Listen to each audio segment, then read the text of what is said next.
What is up, everybody? How we doing today? It's stream night. It's Wednesday. Let's go. Who do we got in chat, guys? I started this one pretty quick today. I was running a little bit late, and we finished up the raid off stream. Whoa, McKenna with a double gifted sub to start off the night. Holy cow, let's go. Tonight's gonna be a good night. I'm feeling it. I've needed the stream. I've been looking forward to it all day.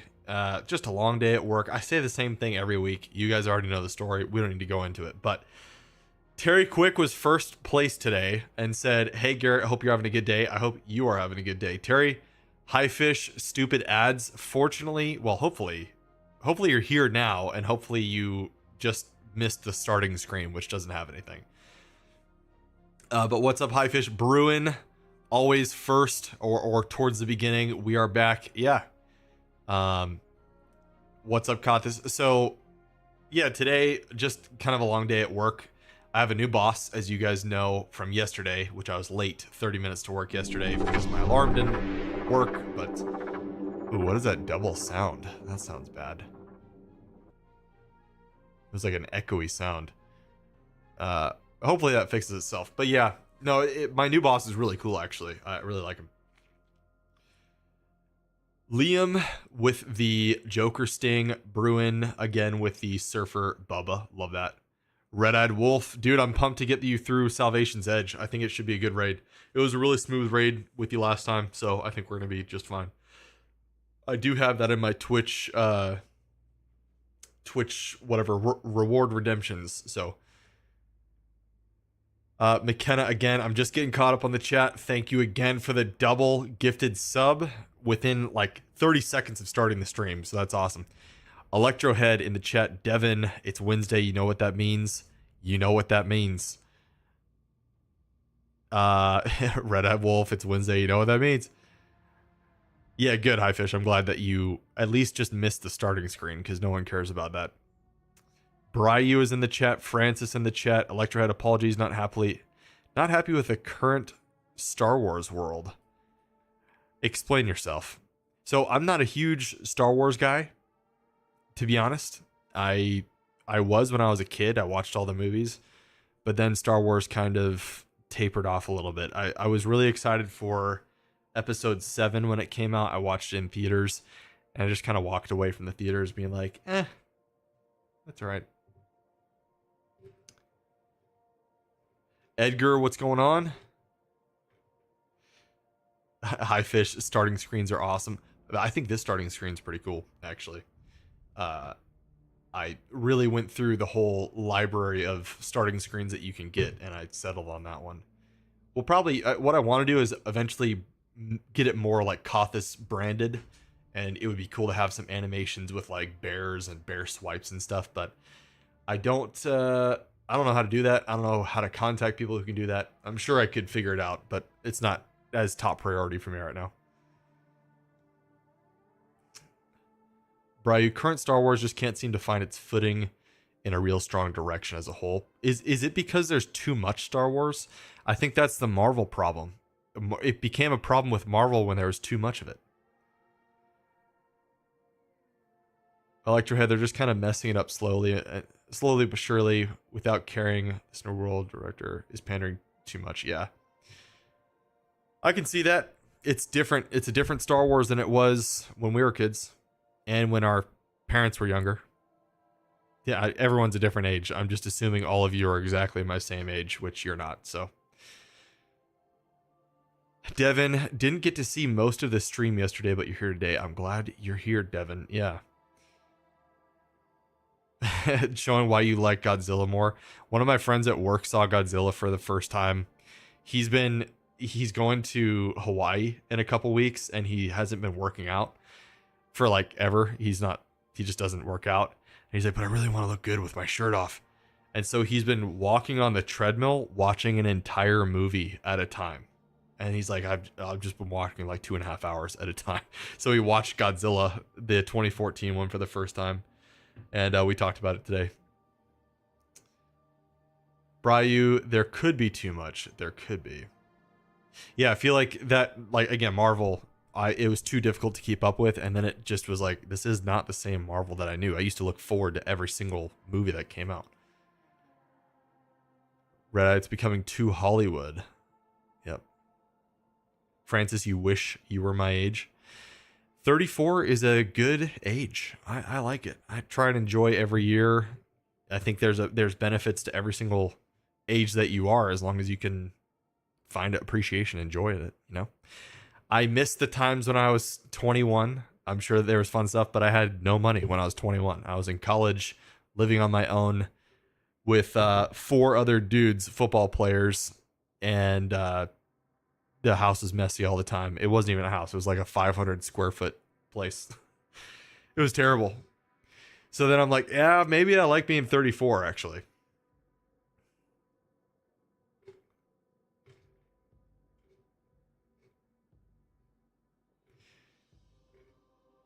Stu is in the chat. What's up, Stu? Stu, we still got to get you your Salvation's Edge clear. I know it's not like super top of mind for you, but I want to make sure you get the clear. High Fish Godzilla vs. Kong New Empire is so recommended. I still haven't seen it. It's because I've been waiting for Gracie and I to be in the same city, my sister, so we could watch it together, because we love watching the Godzilla movies. Bryu, you don't even remember 34. Yeah, I'm enjoying 34 so far. Electrohead, you love Godzilla. Been a huge Godzilla. Yeah, no, I remember us talking about it a few times on stream. Like, you and me both. We're like, I'm all in on Godzilla. Francis is 63 years young. I like that outlook.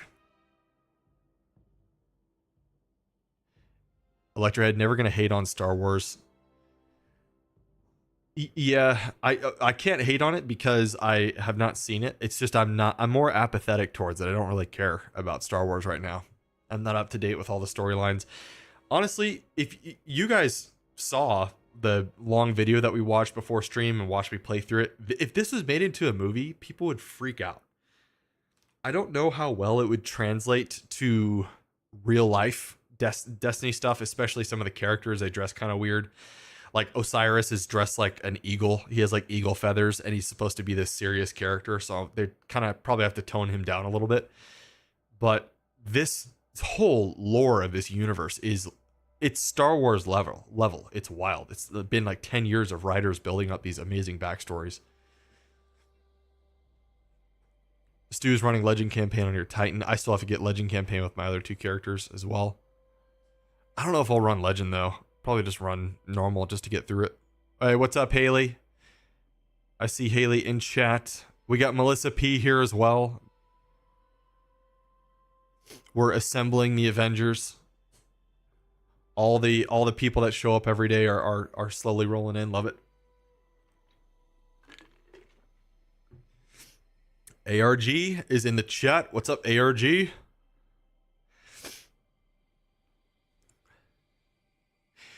Bryu hasn't hated any of the new Star Wars, but you haven't loved any of it except for Andor.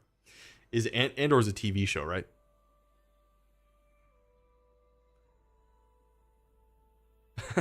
High Fish, you hope you look this good at 34.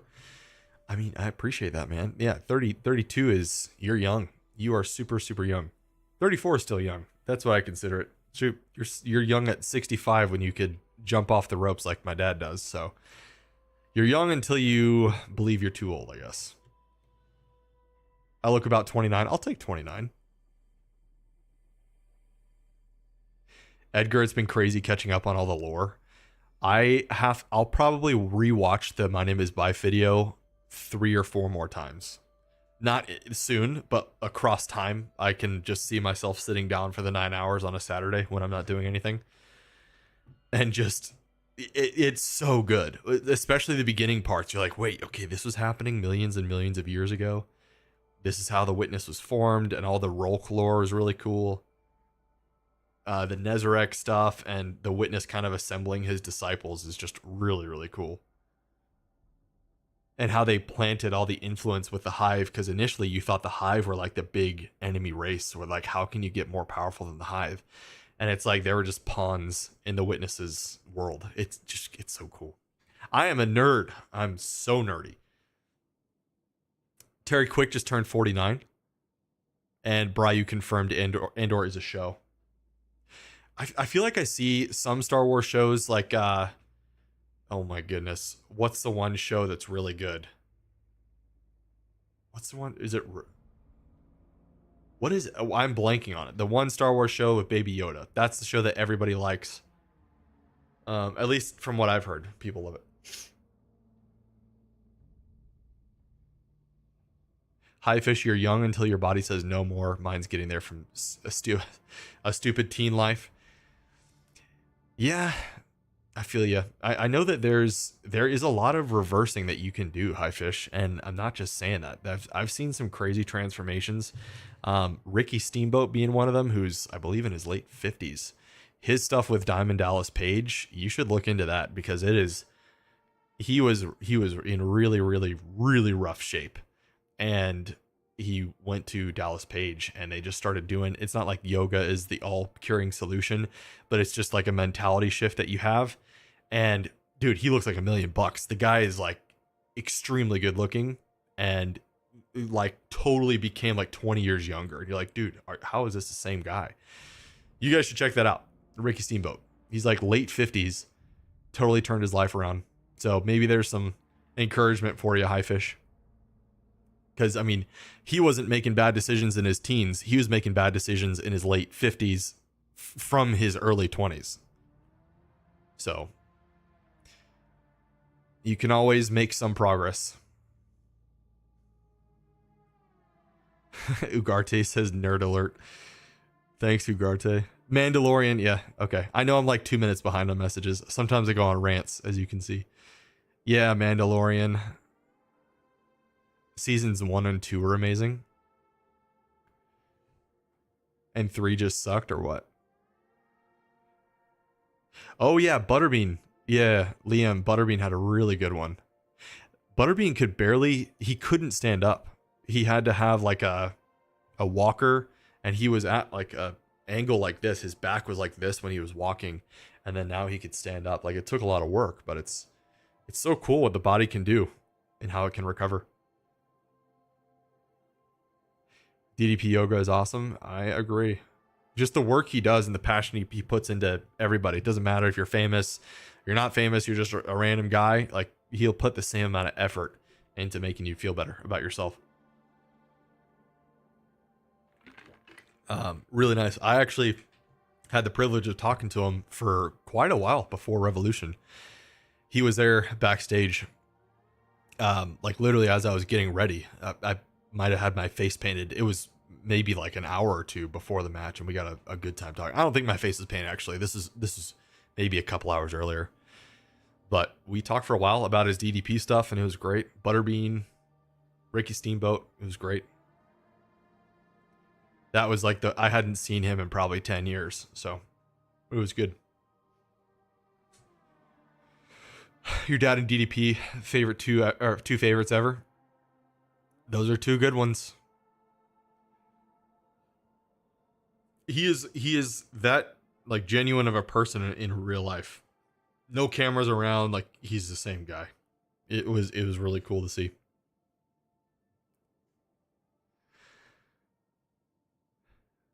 Hi Fish, you can confirm from seeing Steamboat at your dad's last match, he looks insanely good now. Yeah, his transformation, his before after is unbelievable. He was also in the room with DDP, and we were talking about it. He's like, dude, I was so sunken down low in my life, and all those practices and everything that they had done to recover, it just changed his life.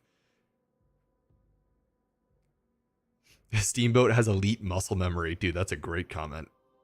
Yeah, because he was probably working out quite a bit, but equally abusing his body from what he was saying.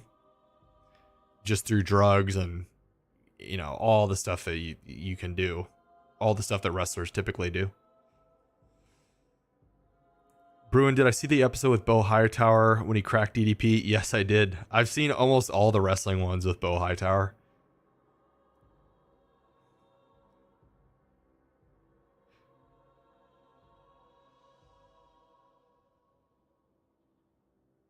Scotty Riggs looks like he was. Oh my gosh, guys, I'm so tired. The whole time I was thinking of Scotty Riggs. I was saying Ricky Steamboat. I was thinking of Scotty Riggs. You guys are probably like, what is he talking about? I just blanked on the name because they were both there. But no, the transformations are just totally insane. Yeah, Ricky Steamboat just looks like $1 million. Yeah, I think he's like, isn't he like mid 60s now? He's even older, and he looked great. He was just down to do anything. He was down to be in the match. It was awesome.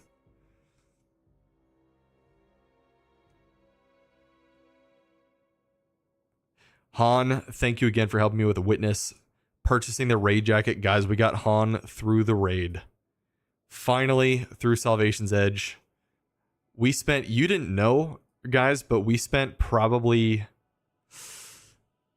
what was it, Han? Like, I think it was 10 hours at least. We spent 10 hours on Sunday through Salvation's Edge, and we didn't get the clear. It was like probably 5 a.m. for Han in the UK, and she had to go to work at like 7 a.m. So today we picked it up. We did it before stream. I said I was going to do it on stream, but we ended up just getting the kill off stream. It was like 10 hours or something. Yeah. So Han, for the last probably 3 hours, is like, all right, yeah, let's keep retrying. But once we got the fourth encounter done, we had this burst of energy, and then we got to the witness, and we had to figure all that out. That was pretty tough. But yeah, we're going to be getting people through. I know I've been saying through Salvation's Edge. I already have a raid that I'm setting up with Red-Eyed, which is going to be great. And that will probably be Saturday, and then we'll teach more people. It's just going to be awesome. Red-Eyed Wolf. Speaking of Red-Eyed Wolf, have you seen the show Who Killed WCW? I have had people send me stuff on it, but I haven't watched it yet. I've seen it pretty much everywhere just because I follow so much wrestling stuff. Han, yep, we did do it first try. That was crazy how we did it first try. It's crazy how much it helps when you have people that genuinely know what they're doing. 6 people that can just do it and execute. It's great.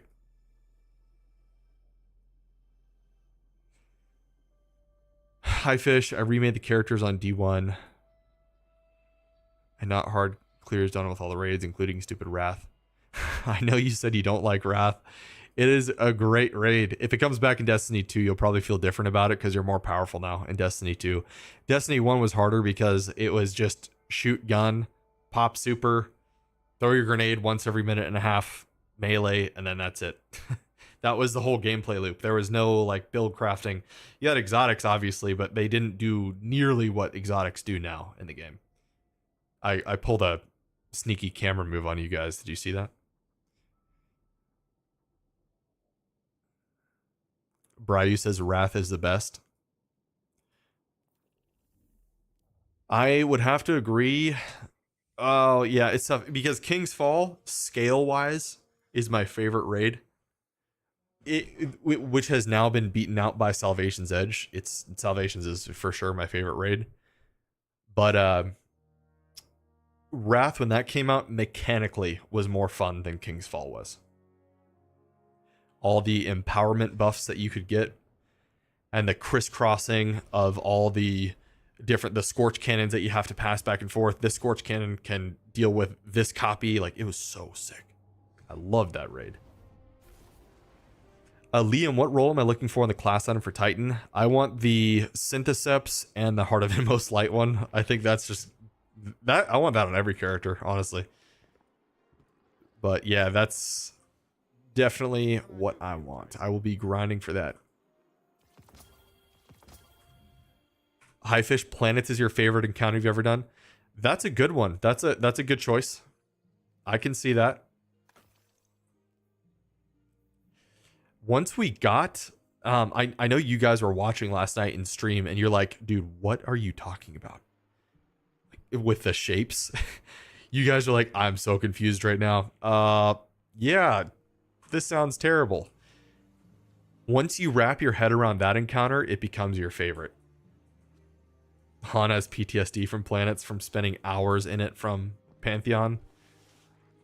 Yeah, you guys remember planets from a few weeks ago. We've been through so much together, guys. Jeez. It seems like Pantheon was forever ago.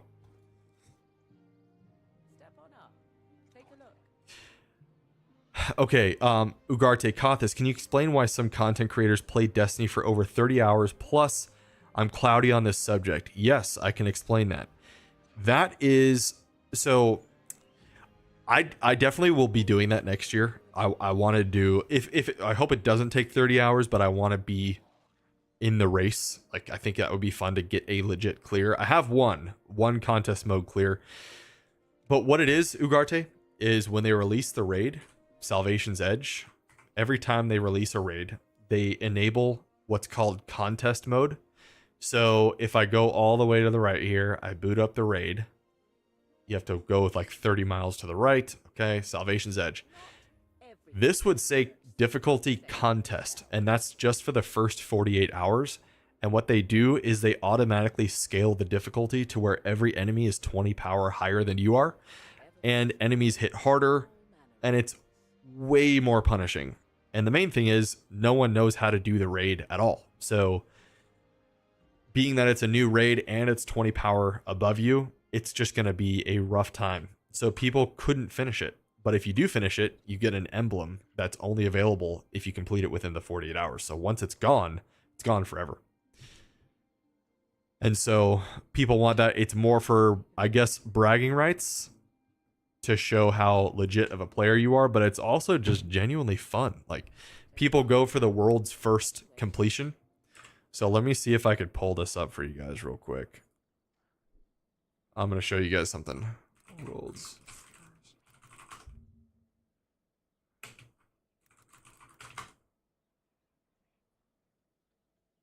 Okay, so this is what Destiny does.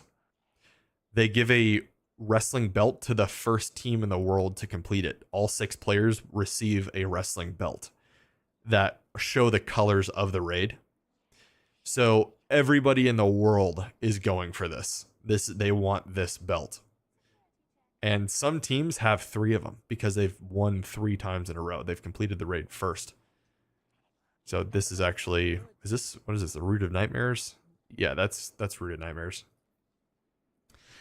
Does that make more sense? And for everybody else too, now you get it. It's a very prestigious thing to have a contest mode clear, which it says on my raid report that I have a Root of Nightmares contest mode clear, which was the easiest one to get, but I got it. It's not like it was easy. It was definitely like you couldn't just go in there and do it. Not everybody could, but it was much easier than Salvation's for sure.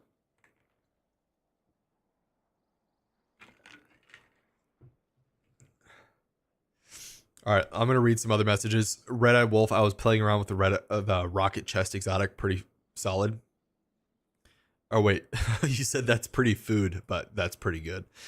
Yeah, it is really good. You're gonna get basically a pre-nerf bait and switch buff to your rockets, and that works with bait and switch if you want it to. So yeah, you guys, it is pretty cool, right? The belt stuff.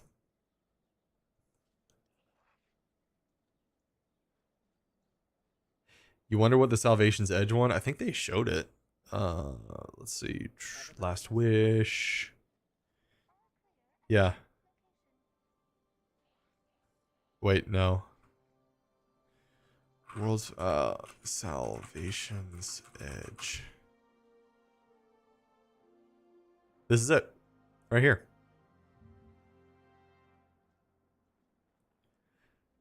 So it's got like that almost purplish pink hue to it.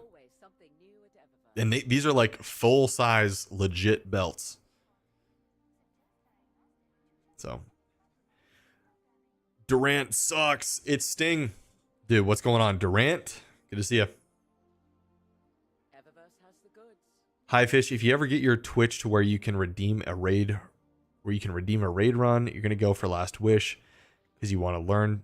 Okay, yeah. Guys, if you don't know, like if you're watching on YouTube, I know I'm always trying to like say why Twitch is better. One of the reasons why Twitch is better is because you can save up channel points, which are free. You just earn them by watching it. You can save up channel points to redeem a raid where I can take you through any raid you want in the game. And so just watch the stream and you can do a raid. It does not have to be done on stream. Usually, I don't think, most of the time we don't do it on stream. We've only done one, actually. And I think I have two that we're waiting to do. So if you're a Destiny player watching on YouTube, you can go over to Twitch and do that if you want to. One of the perks.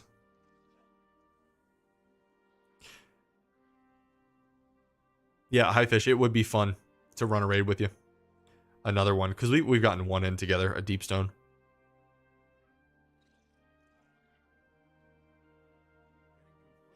You know, there's got to be an Etsy page with some custom Destiny titles. There are... Oh, you guys should check in the Discord. Han actually... Well, let me just do some promotion here. Let me see. Our resident artist, Han, actually made one. She made some titles on her own with her embroidery machine. Where is it? Embroidery. I'm going to show you because these are so cool.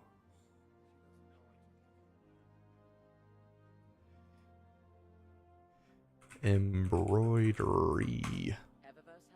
Okay, I think this is... Yeah, wait, that's the start.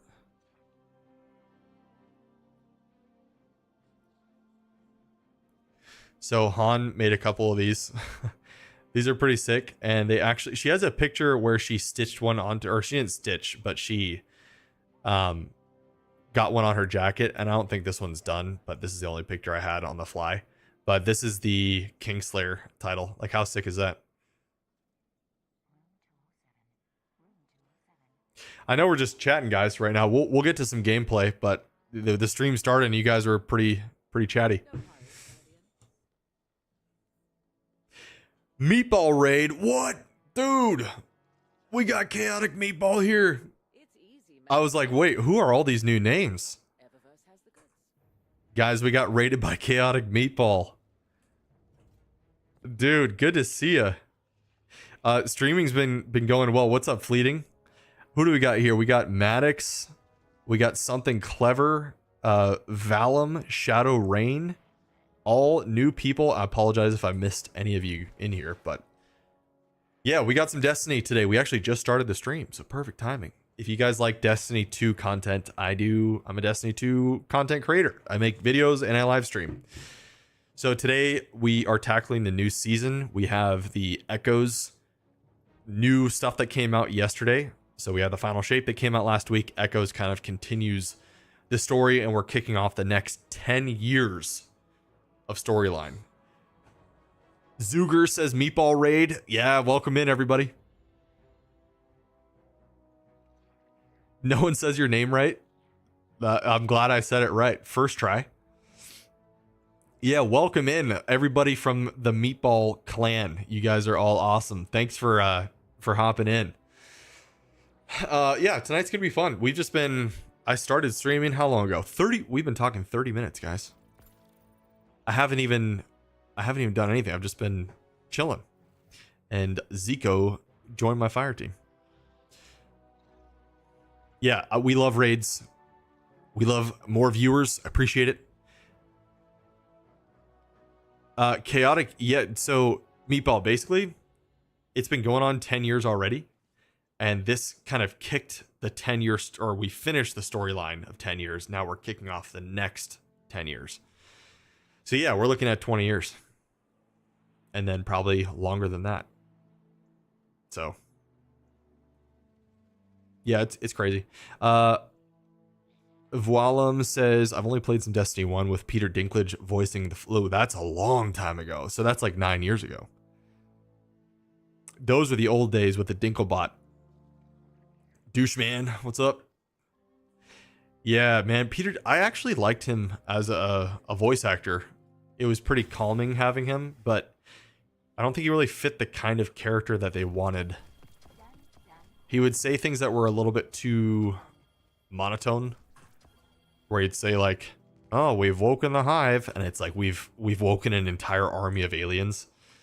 Like that's as much emotion as he put into it. Oh no, we have woken the hive. We're all gonna die. No.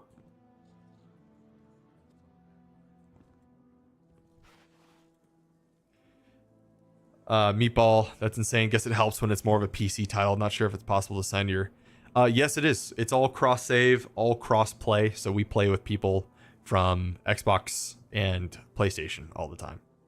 So it's as easy as you want. You could just sign in with your Bungie ID to whatever system you want and share all your progress.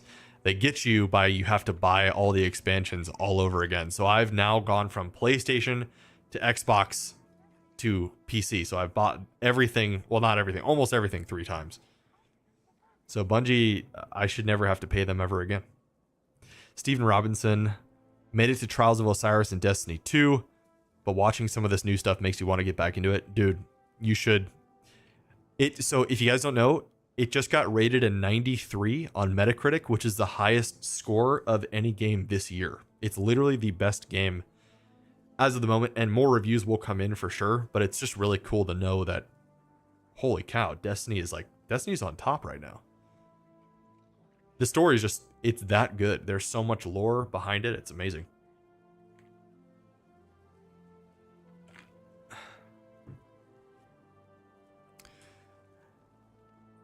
Mo, I think we're starting with the seasonal stuff because I did the opening mission yesterday and that's it. I have to report to the helm, guys. Let's figure out what we got going on.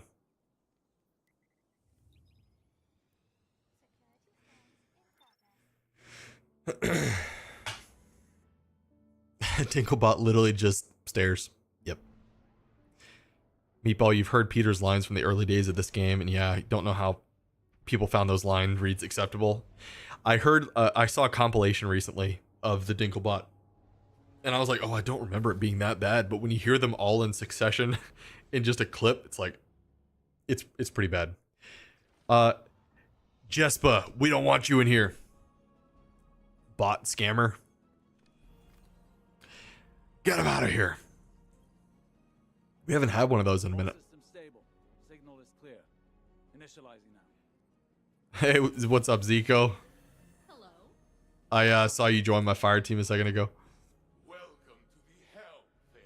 Did we get our first bot in Twitch chat? I don't know if it's our first bot. Oh, thanks for the follow. Voilum? My creation. I guess they're talking here. Guest. Thank you for having You're good, Zico. We need to know what happened. Get that Vex out of here. Hey, what's up, Bonnie? Brightness filter is also broken. Noted. Initially, the Vex responded with their usual exoplanetary impact protocol, but then a new signal emerged. Still Vex, but distinct. Distinct? In what way? In what way? Analysis indicates it's an alternate test. I love Same 14. Malarial substrate.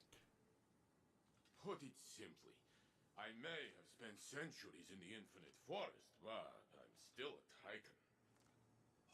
It's the same old song, but a new voice singing in a different key. Is it some kind of corruption in the system? A cascading failure? Zuger, still need to play this. Got an old school Mac just to play all Bungie's pre-Halo games. Oh, no way. That's awesome. I've never played any of the pre-Halo games. I'm sure I don't know what you mean. This is the dawning of a new age.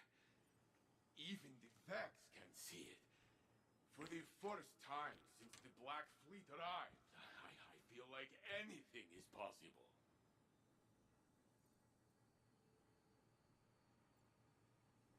All right. Oh, it's just taking us into a mission. Okay.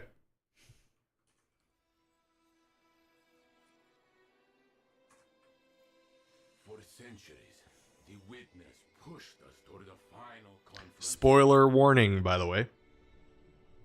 A battle we won at great cost.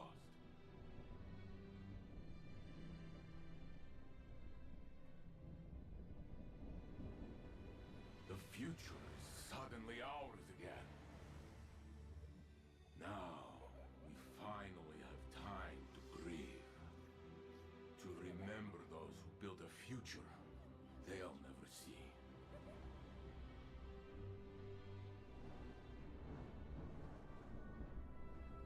And as old companions disappear, new friendships will form.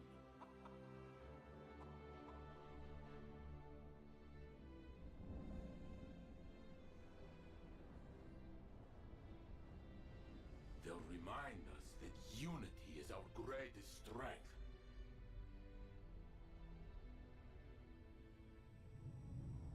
Perhaps one day. after This is a cool cutscene.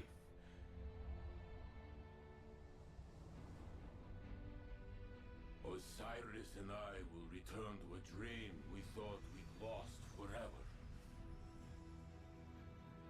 To make our own exodus into the stars. And explore the universe. Together.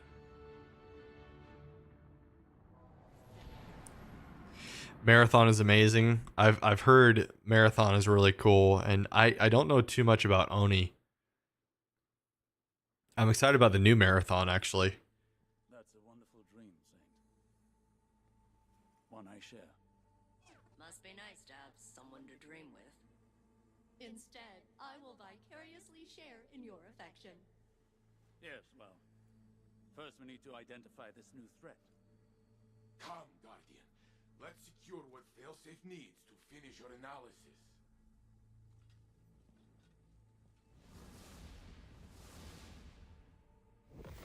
Cool, cool. It is delightful to see you again, Captain. Sorry, guys. I know a lot of dialogue. Hey, what's up, Key Gun? How's it going? Nice. I can see why you spend so much time here instead of on Nessus. In my wreckage. I'm thrilled to be working alongside you again, and to be of use to Ikora, Osiris, the Saint Unit, and the Vanguard. One moment, while I sync with the VanNet database and see if I missed any major events. Oh, Prince Aldrin resurrected. This character hasn't been in the game for like 7 years, so she's getting caught up on all the things that happened. It's funny. Rasputin died? We found Neptune, the 15th wish? Stasis, Strand, fishing?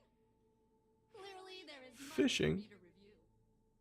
Please return to Nessus and begin gathering material on the unusual Vex, so that I may focus on processing that novel data. And not everything else. Echoes Act 1. Okay. Failsafe is assimilating to a new environment or acclimating. Okay. Okay. Uh-huh. We got 18 of these bad boys. I think we should go ahead and pop them. Let's see what we got, everybody. Hey, what's up, Spade?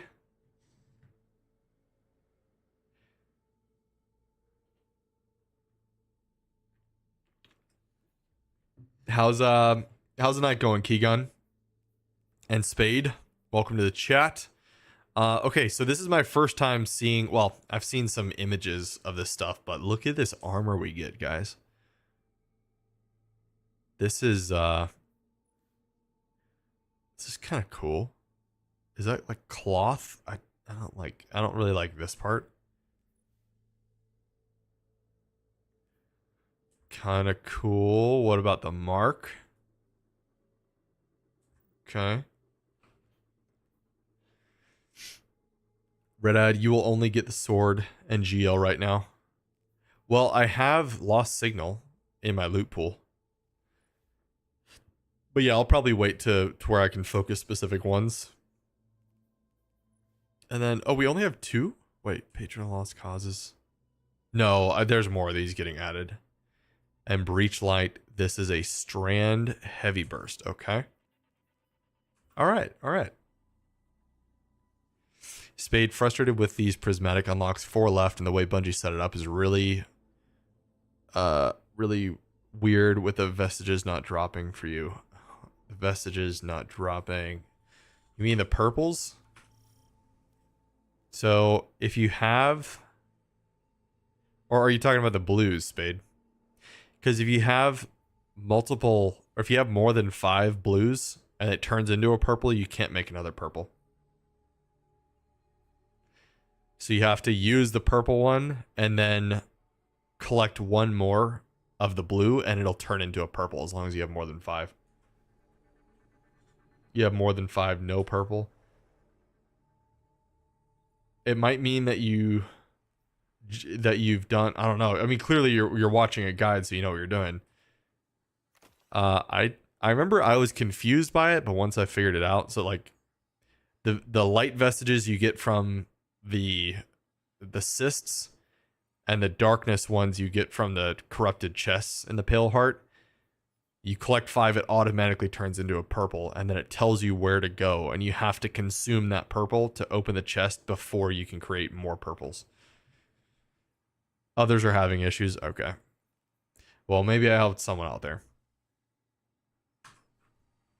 Yeah, we have so much to do, guys. I have to get Kvostov still. Like, I don't even know where to go. Oh, wait, I do have to go here. Right? Oh, no, it's this mission. Okay. So, Arena Breach Executable. New activity.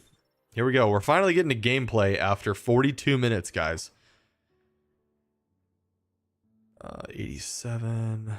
Let's...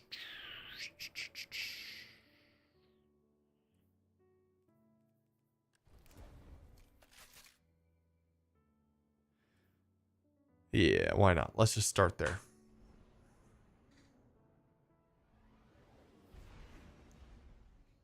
That is annoying you're having that problem, Spade.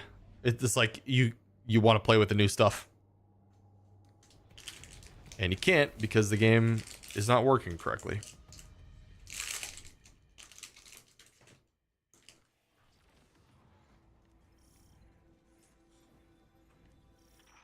I'm clearing space for more data. It's a real trip down memory lane. And deleted. Have fun, fire team. Initiating scanning sweep. Please stand by for target acquisition. Studying each change the Vex force upon Nessus, upon themselves, reveals facets of their schemes. Disrupt them, and retrieve their data for analysis. Okay. So I have not done this yet, guys. The next Obviously, as said. has been located. And the Vex We're gonna figure this out. enhance their defenses. This data is shielded. Oops. Spade, by the way, I saw your new video on the what is the weapon called? The healing frame auto. It's good. Someone's literally using it right now. I feel like the healing auto and the strand sidearm rocket frame are the best weapons in the game right now, legendary wise. And I saw Error's video on the new Volt Shot raid bow. I got 2 of them to drop, but none with Volt Shot. So I was kind of sad. But yeah, Volt Shot on a bow is just crazy. It's Trinity Ghoul in legendary form. Okay, so we extracted data. You should deposit it into Failsafe's data array for safe retrieval. Okay. Depositing this data will secure its value in the overall score. Provide your fire team with enhancements from Failsafe. All right.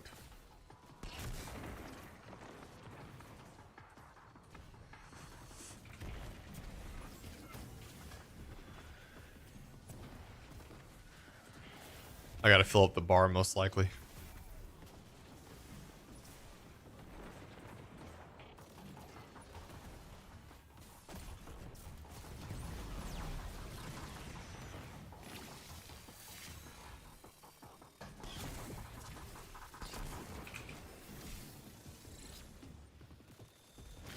So guys, is Dynamite on right now? Is that what you guys were saying? Like I saw, I think Francis said Swerve. Is Swerve out there? What's going on? Fill me in.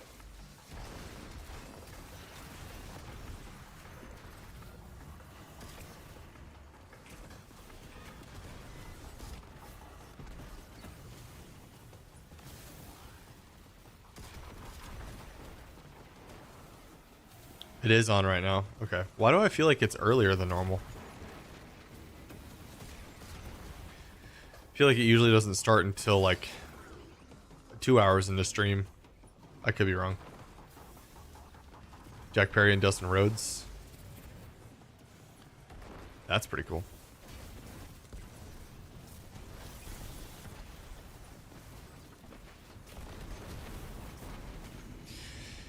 Nice. Are they in a match or is it just story May I join your fire team, Captain?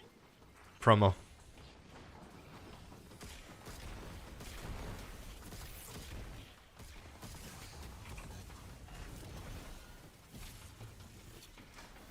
Your backpack is full. You won't be able to collect any more data. It is Okay, I'm trying to deposit. but a dream.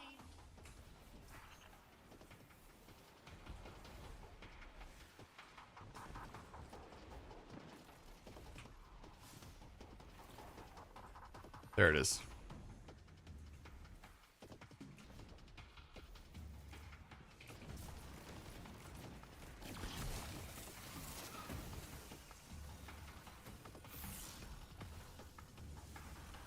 I don't get what's happening.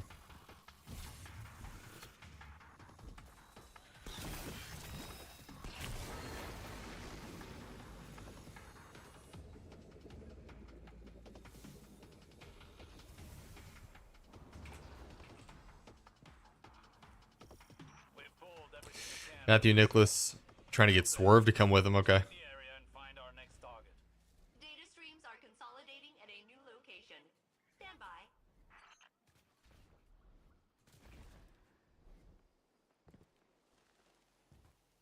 Every time I hear or every time I see someone say Matthew and Nicholas Jackson, I think of that person that came in our chat when I first started streaming on the first day and just would not stop spamming Matthew and Nicholas Jackson like 500 times, and I didn't know how to ban people. So he's just Supercharged radio narrator. really being annoying. I don't know if any of you guys were there for that. I can't remember. Nothing for you, Captain. Okay. I am a born helper.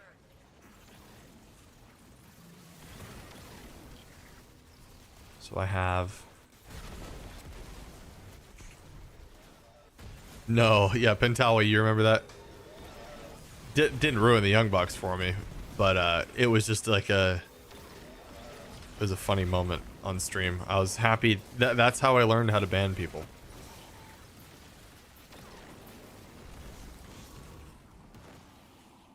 Devin, you were there too? Bet you that was a CM Punk Cornet fan.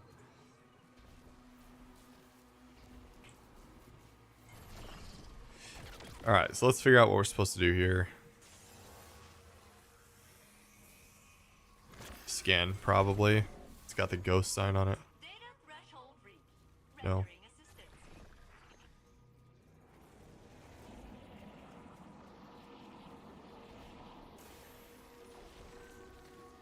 Okay.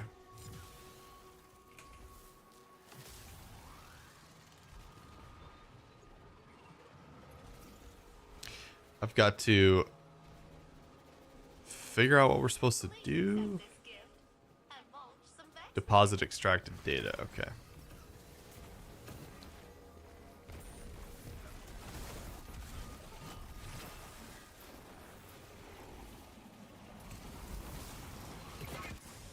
Whoa.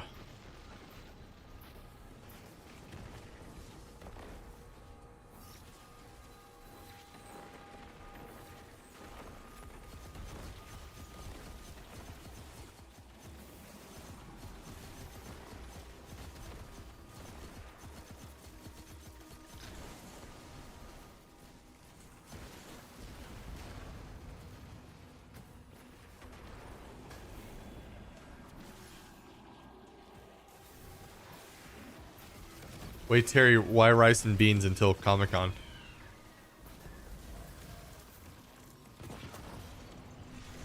Red Wolf, Dustin and Jack are going at it. Dustin has some color. He always does. I love it.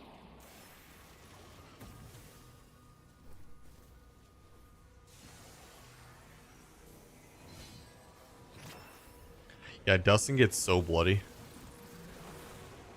I have no idea. Like, okay, I'm just capturing zones. I just need to pay attention to what causes what to happen. Trying to pay attention to chat. Told you guys tonight we'd be doing just some more hanging out. No, there might be, depending on like if everyone is free. I'm trying to take as much time as I can while Salvation's Edge is hot to run it and teach people the raid, because we only have so much time. Like I want to try and retain as many players as possible. Like I'm trying to get people to stay on Destiny, so they're kind of checking it out and they really want to run the raid. Most people, what happens is they get on, they try and get a raid team and it doesn't work, and then they just leave the game. I'm trying to make that not happen by teaching everyone that I know how to run the raid. And more importantly, just teach people that generally are good teachers to others. I need to show them how to do it so they can teach other people, and we just kind of keep the chain going. That's the only thing I would ask of you guys. If if we show you how to do a raid, like in Discord or something, pass on, or like, what is the saying? Like, pass it forward, send it forward, or whatever. Where if someone else is like, hey, if I help you through King's Fall, or whatever, let's say I take you through a King's Fall run and someone else next week wants a King's Fall run, some help. Maybe be like, yeah, I'll help you out. Someone showed me how to do it, I'll show you how to do it. That's kind of the goal of what I want our Discord to be, is just a place full of helpful people, which right now it already is. But if we can grow that to 20 times the size as it is right now, that would be so cool. I'm really happy with how far we've come in the last 2 years. Because some people have literally been there for 2 years straight, and they've done hundreds of runs helping people. I'm just trying to get more people who want to help, you know? So if you want to run raids, and you want to help people with raids, you let me know.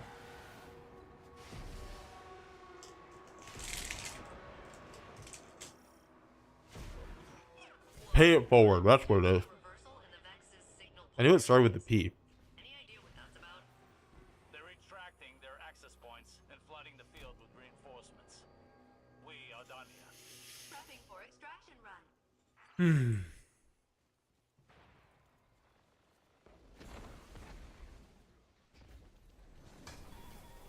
Yeah, I just remember when people took me through raids for the first time, the first thing I wanted to do was just run it more and then show other people how to do it. It's like, I did this thing, it's so fun, I gotta show you how to do it too. And then you make more friends because you help them through it. And like, realistically, you're not gonna get along with everybody, so that's fine. Like, as long as we're helping people out, because that person might get along with 20 other people. But overall, I feel like most people, it's crazy. Like, the community that we have, most people get along decently well. If you compare it to any other, not any other, but most other communities, it can be pretty toxic. And I don't really like that. Alright, I got a dunk here somewhere. There it is.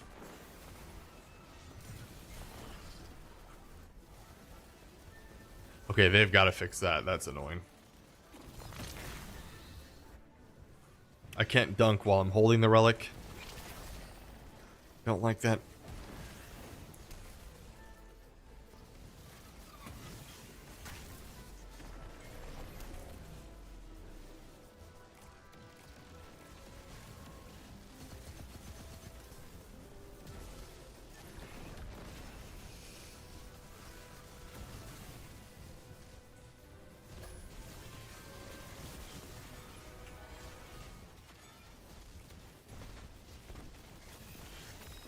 That is a lot of data.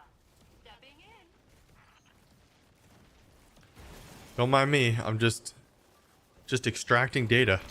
You guys fight off the giant bad guy. Primed to see what you make of that, Captain. My teammates probably just like, what is this guy doing? I've never run this before, so I'll get good at it later.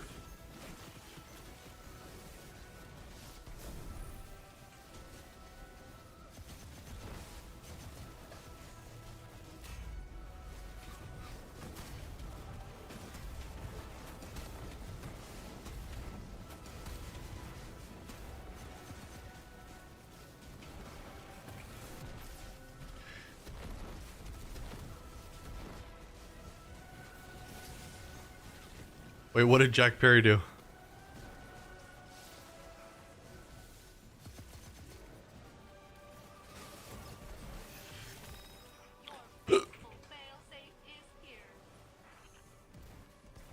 I think I dunk.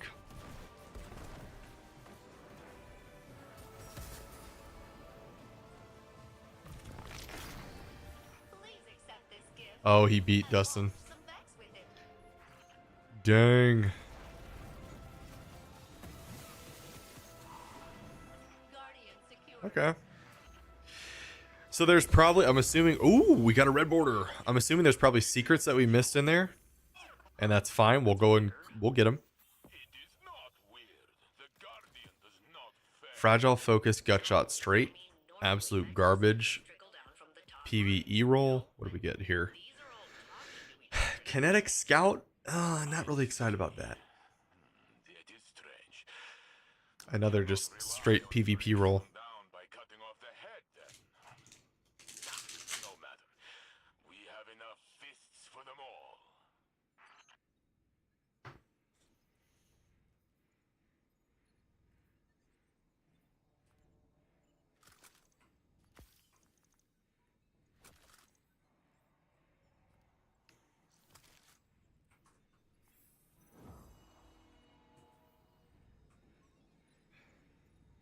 That was awesome. We got a red board on the first try.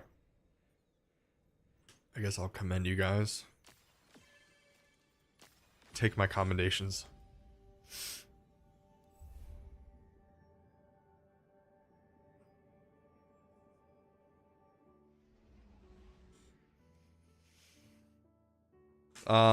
Devin.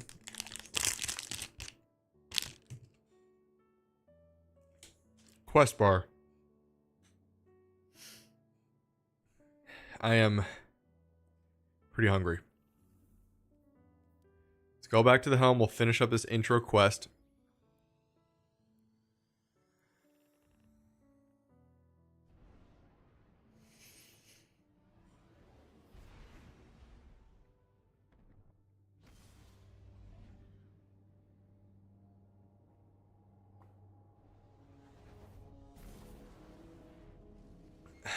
All right.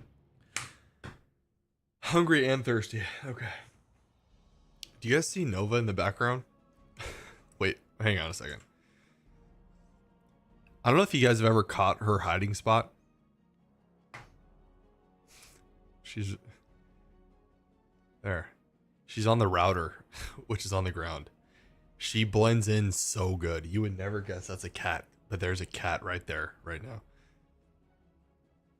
I didn't know if you could actually see her. She be chilling.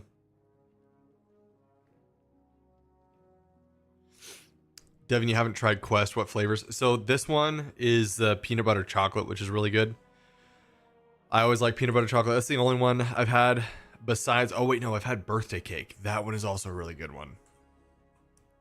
It's kind of cool. My job has it's pretty nice. I've told you guys the office is really cool, and they just kind of have like snacks everywhere all day. And then we get like the free food. They have like a grill, a pizza bar, and everything's free. It's actually crazy. But I only get to go twice a week. And every day before I leave, I just go grab protein bars, muscle milks. I go get a sandwich from the deli, and then I get leftovers. I have a Tupperware that I bring home because it's such good food. And I'm like, right before stream, I normally don't really want to cook. Hey, Cool Imp, what's going on? Good to see you over here on Twitch.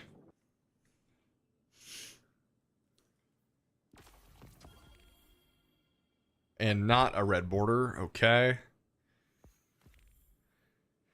Okay, here's the seasonal quest, A Rising Chorus Act 1.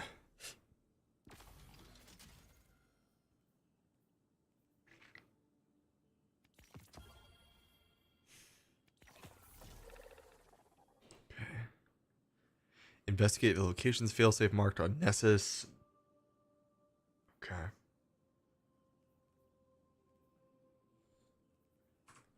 You thought you were followed over here already? Well, it's tough to keep track of too. I know a lot of people are like, wait a second, should I go on YouTube or Twitch? Which one should I go to? All right, let's go investigations. Yeah, let's just go find these things. Necro star scale. Ooh. Yeah, I know a lot of people are going for Star Eaters. Taking off my shoes, guys. Pardon me.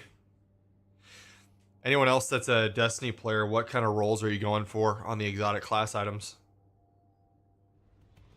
If I could get the Heart of Inmost Light Syntheseps one, we would be golden. I thought I was done with Syntheseps, and then realized that it does not get nerfed from Consecration. It's just a strand that's getting nerfed. Okay, what's this?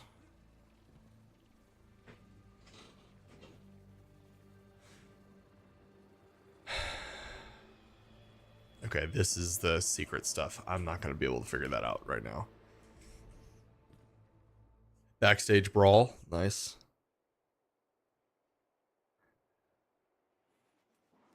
You're working with someone else's Necrochasm necrotic grips right now. It's burning ads. Oh, I bet. I bet it is, especially with the buff that Necro got. Whoa. Earthquake.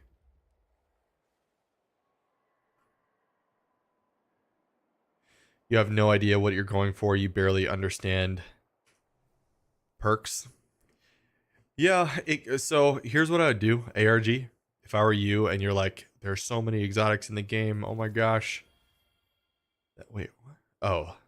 Hey, we got a shader from getting all the chests. Nice. So what I would do, ARG, I'll get back on track here, is I would go to exotics. Apologies if you've already done this, but for anyone else that's new, go to your class. So I'm a Titan. What I would do is try and go through all these and see which one would fit my playstyle. And then maybe try and watch some videos. I have a few on my channel where you can see some builds and popular exotics that people like. And then you can look at the available class items. And what the class items do is they take these and they put these traits or these exotic perks onto a class item. And it takes 2 of them, which is why they're just going to be so strong. So this one says, okay, Transfusion Matrix. This is what this exotic does. Kills with arc melee abilities trigger health regeneration and restore melee energy. You know, it's like a really basic, average perk. It's not bad, but if you like arc meleeing a lot, then you get some health regeneration, but it's completely power crept out of the game because of this. Knockout is an arc aspect. Like you can already get healing if you're on arc. So it's almost like that exotic just needs a complete rework. But I would go in, maybe check out another one. So just say, okay, maybe I'm not a huge fan of arc meleeing. Let me check out another one. And then you end up on something like Syntheseps, which is like when you're surrounded by enemies, which as a Titan, you're always surrounded by enemies. You gain increased melee and super damage, as well as improved weapon handling and reload speed.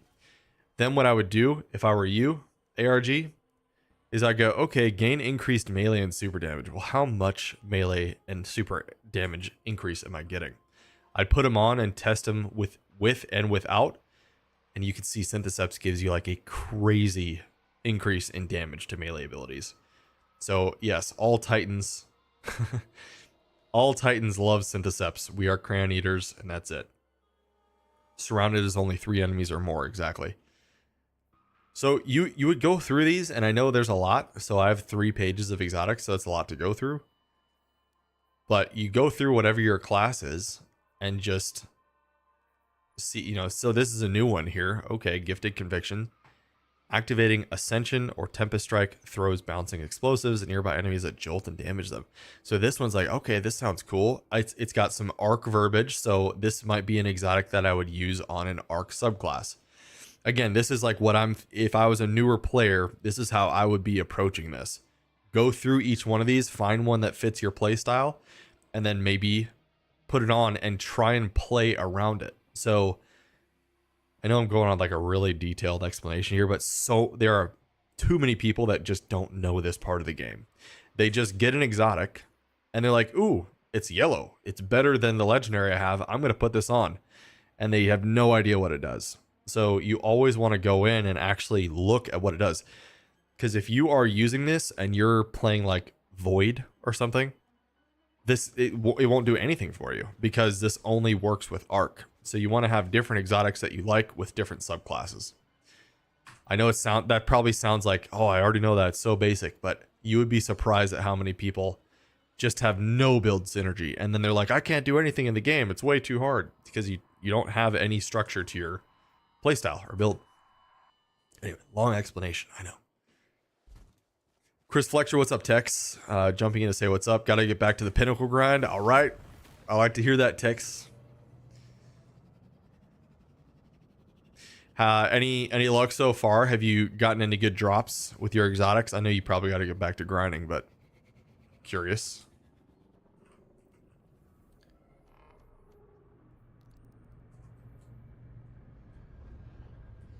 First one there. Attention. A fallen mining ARG, you got to test it a bit. You have Syntheseps equipped on your Titan, but it's not upgraded. It doesn't have to be upgraded. All that's going to do, ARG, is it's going to give you more mod energy. It's not going, oh, it gives you like +2 to each stat, but that's it. I would just get familiar. It's not going to change how the exotic works. So that's the same thing with legendary gear. Upgrading your gear doesn't make it stronger. It just allows you to slot in more mods. So every energy point that you get is 1 mod point that you can get. So this 3 right here takes up 3 charges. So 3 + 3 + 3 + 1 is 10. So I have max charge. If I remove one of these, now I'm at 7 out of 10. I add it in. I'm at 10 out of 10. So getting it to max just allows you to fit more mods in. That's it. This Saturday is AEW Collisions. Oh, it's been 1 year. I don't know why it feels like it's been longer than 1 year for Collision.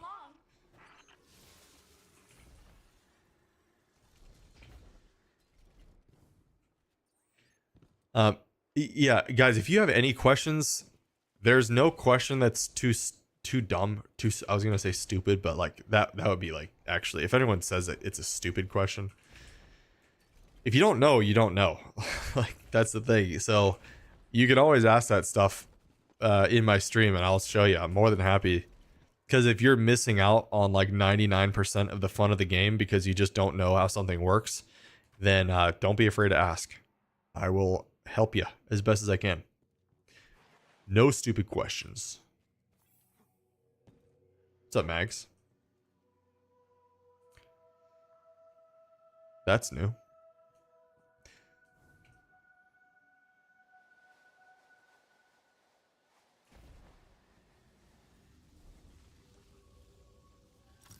Okay, we got a sample. Crimson Radiolite.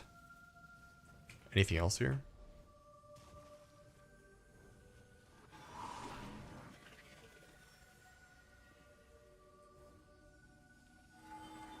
Nope.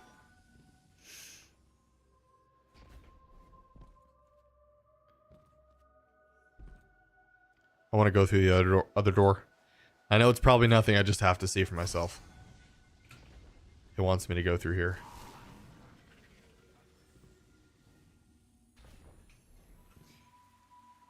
ARG, also got to work on your other classes. I don't have much in terms of gear. Don't feel like you have to. Especially if you're not fully like set on your Titan, I would just continuously play your Titan, get used to it, because you're just going to get more confused if you keep trying to play new characters.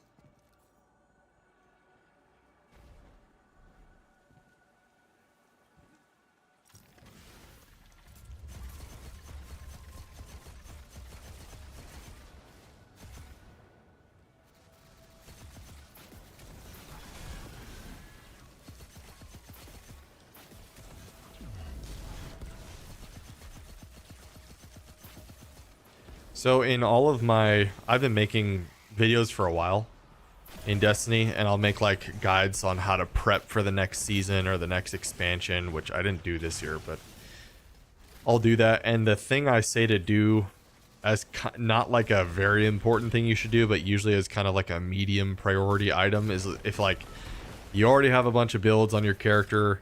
You've already run raids. You already have it geared out. You have all the exotics.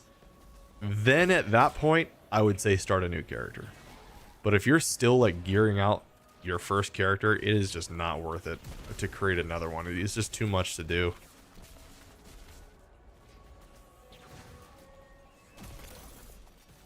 The only exception to that would be like if you just hate playing Titan. At that point, if you're just not enjoying the game and you feel like the Warlock or the Hunter really calls your name, then go ahead and try that. One sample isolated. At your convenience, Captain. Bring it to me for processing. All right. We got a 6-man match. Spade runs one class most of the time. Hunter, right? It's obviously Hunter, Spade. I'm obviously Titan.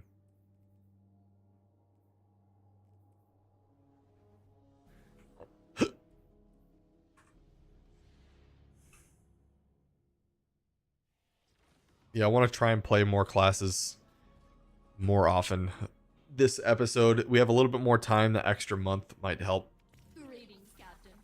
I've been analyzing the Vex data you collected earlier. Stu, we all know Warlock is best. It's weird. Ooh, Yes, it is. especially with that well nerf. If I were to Definitely posit best. an explanation, I would say that Nessus itself is undergoing rapid change on a molecular and geological level. I have been observing the Nessus Vex for centuries, and their current behavior is utterly unfamiliar to me. I mean, the Vex are a techno-organic mesh of networked consciousness. Unbound by time, inevitable and patient and cruelly ambivalent, etc. What I'm saying is they're decisive. And this feels different. The Vex are different. Figuring things out. Something's happening on Nessus, and I'm not sure the Vex are behind it. And that terrifies me. Nothing you can't handle, right, Captain? It's an exciting mystery, and I can't wait to figure it out together. This is interesting. Ooh, what is this? Oh, this is the this is the new scout. Nice. Defy the Vex, explore the surface, study the secrets, and uncover your rewards. All right.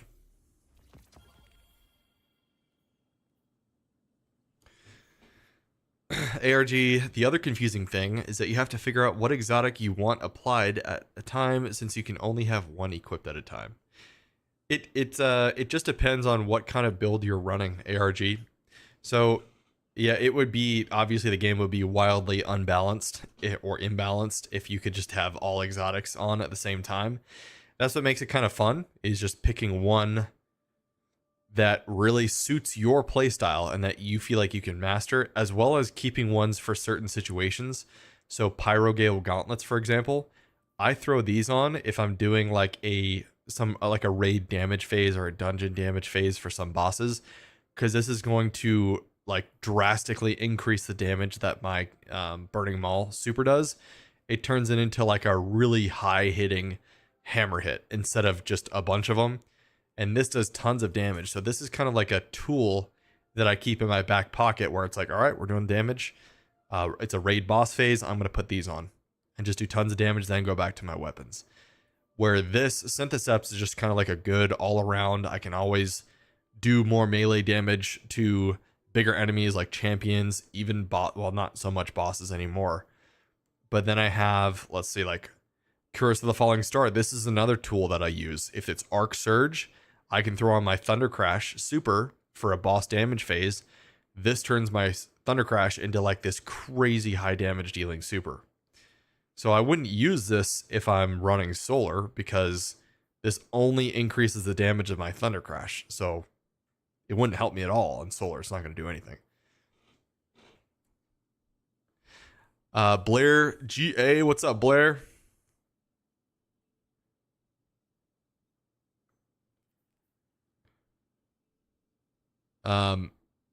ARG hasn't touched Warlock yet. Keygun played Warlock in D1. Keygun, it's time. It's time you hop back in. You got to play.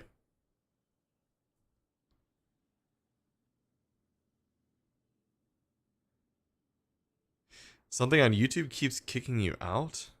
You're still here for me.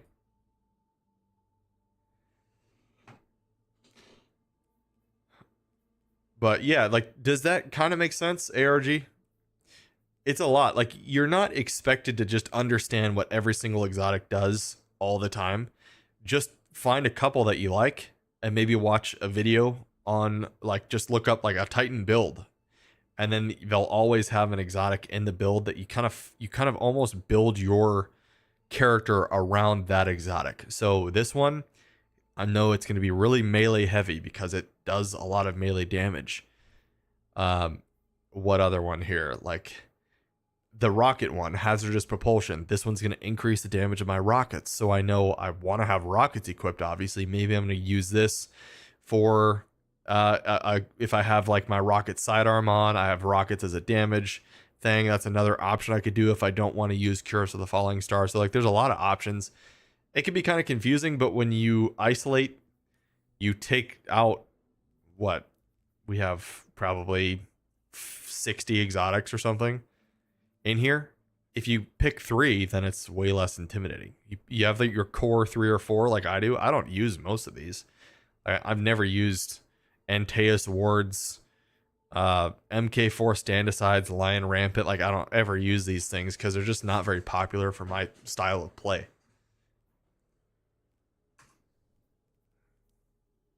And the more you kind of play around an exotic, you maybe follow a build guide, then you'll get more familiar with it. You want to branch out, try some other stuff.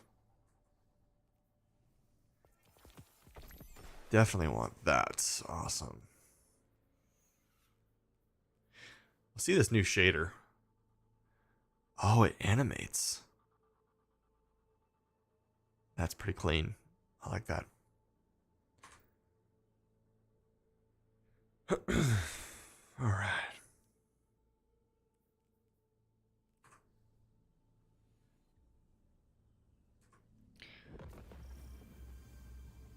New quest activity. Oh, let's listen to the radio message. We gotta do that.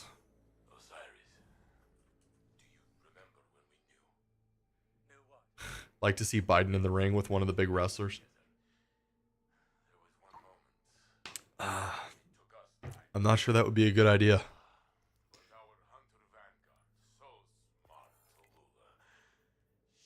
Complete failsafes, research quests. Okay. Let's do the research quest.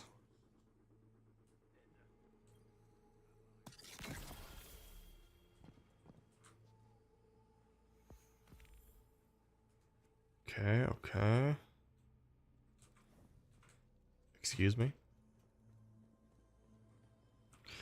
Deposit radiolite samples of any type into failsafe's research bay to earn gear materials. Okay, so this is like fishing.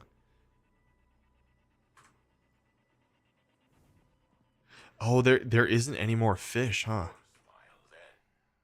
There's no more fishing in the game. They just straight up took it out. They totally did. Wow.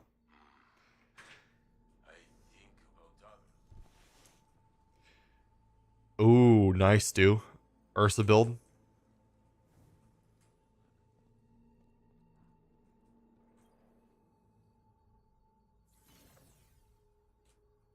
Okay, nice. So we still get to kind of fill out a zone in the helm. I like that.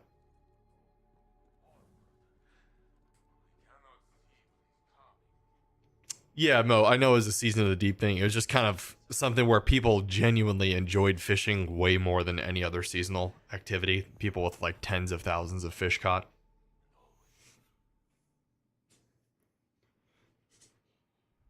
It's just funny how I think some people probably enjoyed that so much that that's all that they ended up doing. Best fisher in the DC.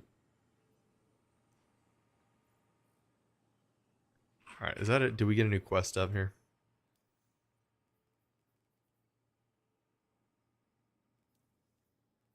Find the ghost within the search area. I don't want that. Failsafe is suffocated.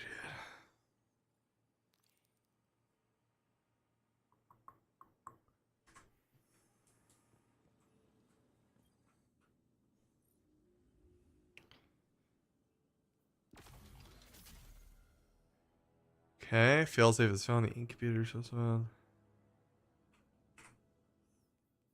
Let's launch it. We're gonna do another arena.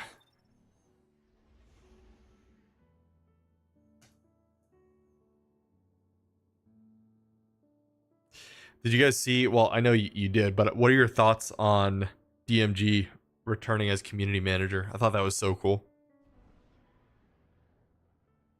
He left, and the John Wick gif that he posted, like, yeah, I think I'm coming back. I thought that was so funny. DMG is just like a legendary community manager at Bungie, and he's returning. What's the new position he's coming back as? It's like global community lead or something.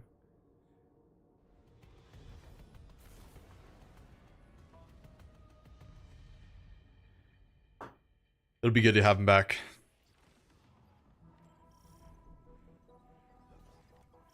Guardians, is this a surprise visit?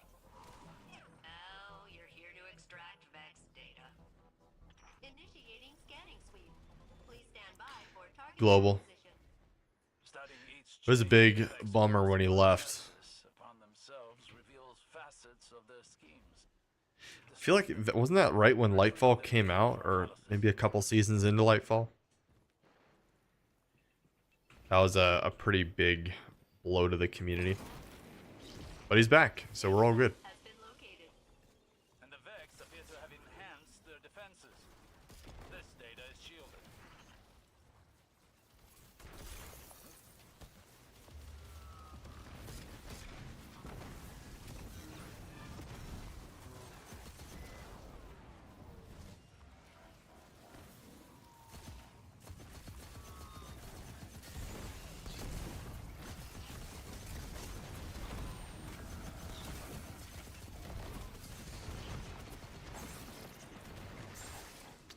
My gosh. It is great he's back. For sure. Data for me means an assist for you.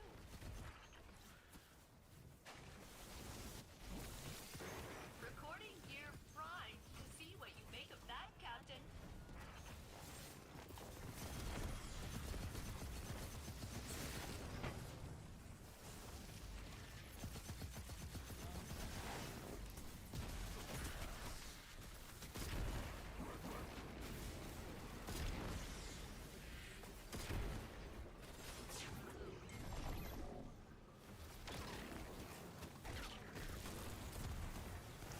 Still don't know what to do with these things.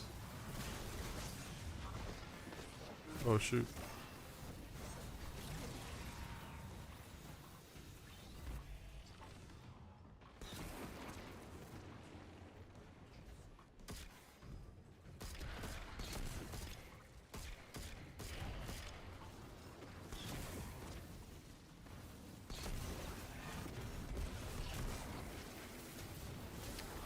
It did 100,000 damage. I think that was 200,000 damage numbers. That's crazy. Consecration is very strong.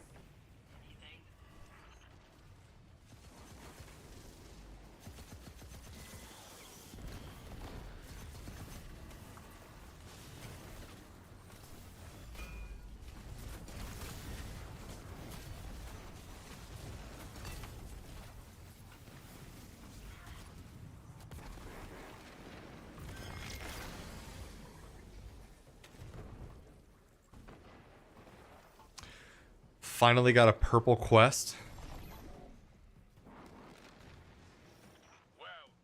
For the new season, is that a good thing? I have avoided all spoilers for this, so I don't know. Feel like a true Texan rounding up tumbleweed in Destiny. Oh, for the corrupted chest. Dude, I know. I did that so many times just to get all the fragments. Ivory radio light. Okay, so I dunk in the radio light, and that's what gives me rewards. Got it. Figuring stuff out as we go.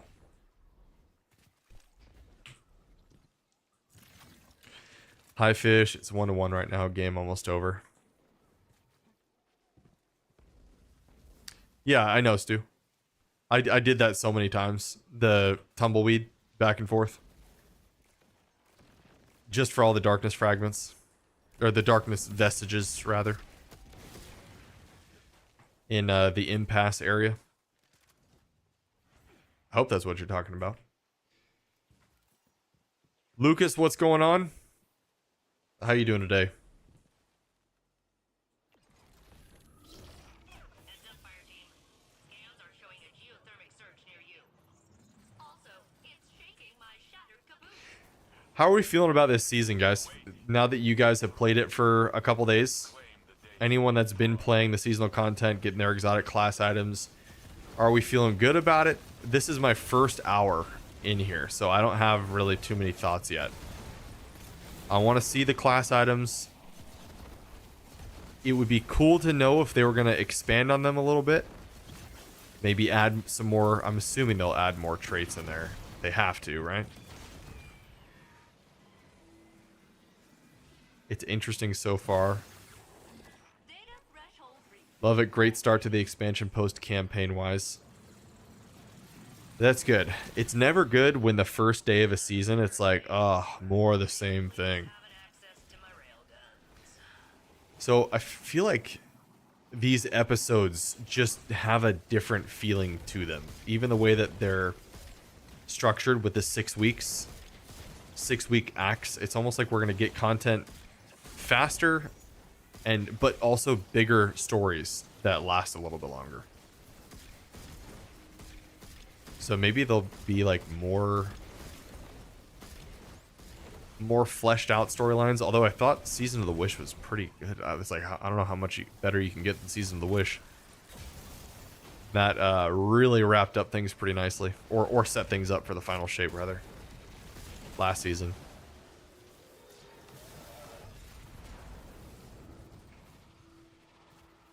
Cool Imp. If I didn't have a Cyberpunk game tonight, I would be grinding for the perfect class item. Nice. Thankfully, you got plenty of time.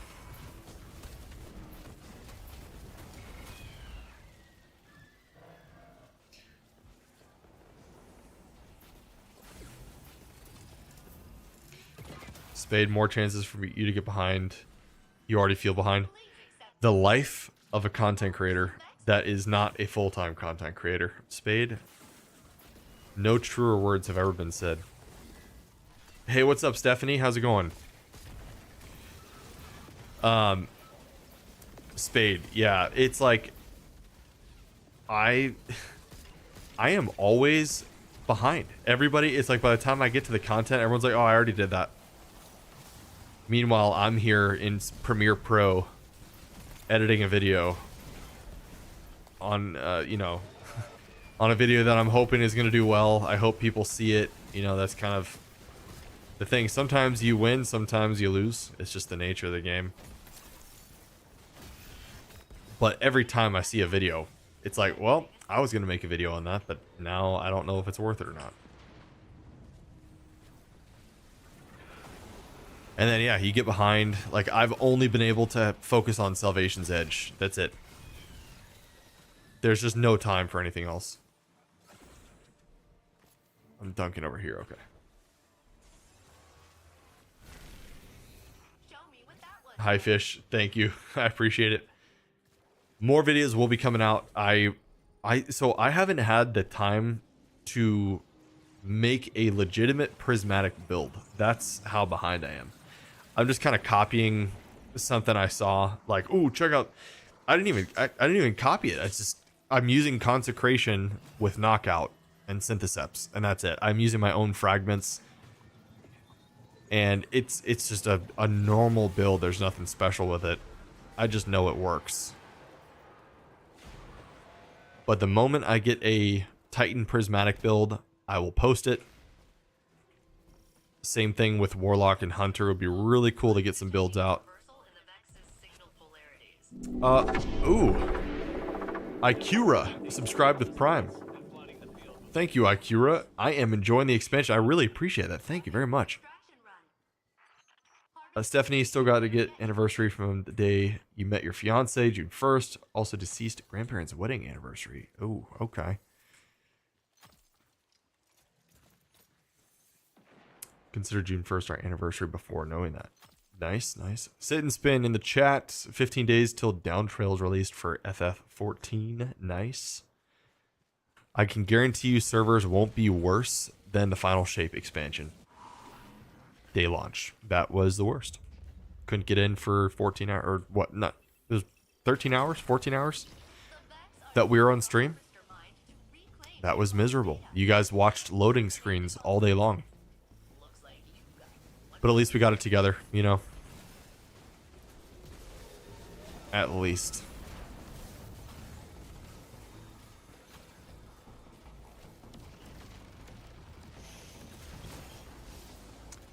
Tech Stomper. You're the prophet with the answers I seek. What's up, Tech?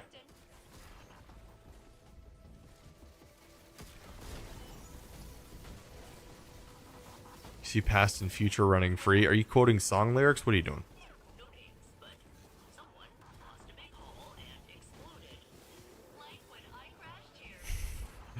What's up? You been grinding? You got anything good, Tech? I've been asking everybody if they got anything good yet.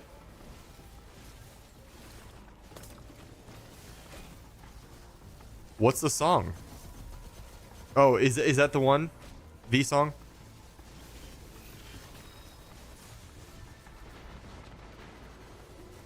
Loving the new Scout. Is that the kinetic one? The kinetic Season of Dawn?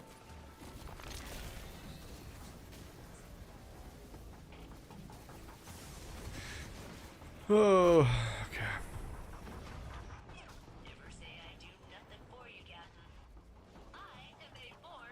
World of Warcraft. Refugees to Final Fort. Oh, okay. Yeah.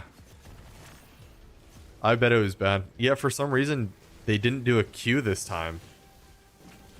But they were just trying to let everyone in instead of doing a queue. And it was terrible. You can go... I still have the stream up. I save all my VODs. I don't delete them. And it was just terrible.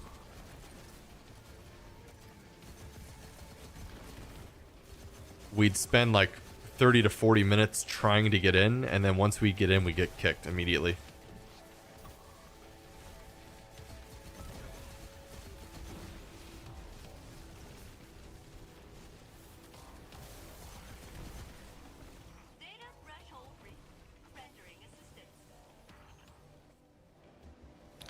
Oh, hi Fish, you're watching the soccer game. I don't think I realized that. I probably missed a comment. I was like, what is he talking about? 1-to-1. Do any of you guys like soccer?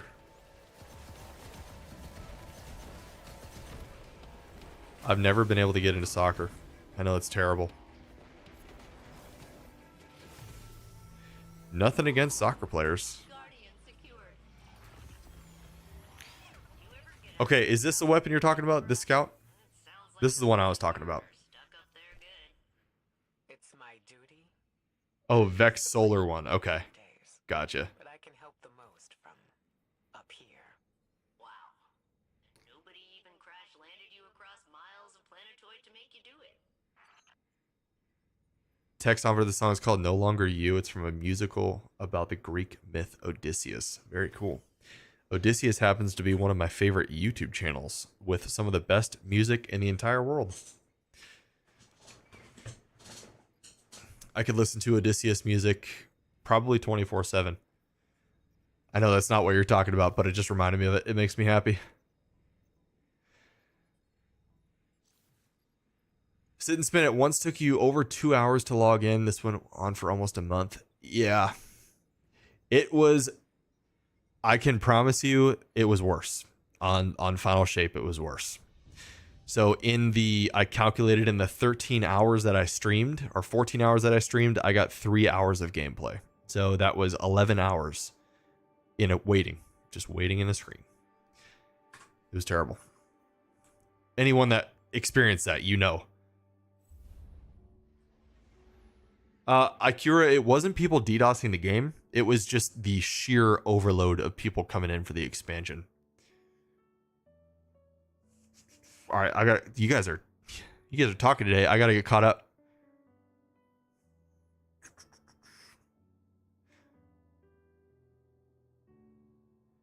Hi Fish, you love soccer. Going to be supporting Germany, heritage reason wise, in the Euro Cup that starts Friday. Okay. Nice. Ikira loves soccer. You're from the UK, so football's always on. It's so late there in the UK right now. I feel like everybody I know in the UK stays up till like 4 to 5 a.m. You guys are wild over there. Text on where the Vex Solar one can roll shoot to loot incandescent. What? I don't know if I have one. Let me see. I'm going to check my collections. There, so I have the auto rifle. Oh, I do. I have it. I did just get it. So this gets shoot to loot and incandescent. Guys, look at how beautiful this thing is. Is this my new like main weapon or what? This looks awesome.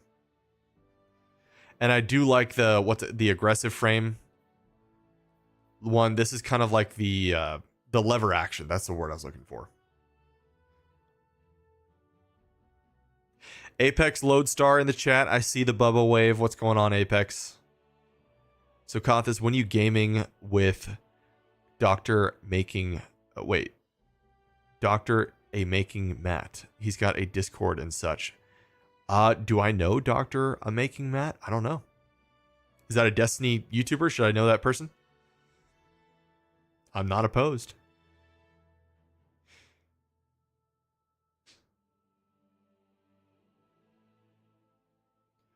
Expansion day 1 was trying to stay in the game. That was the main battle. Yeah.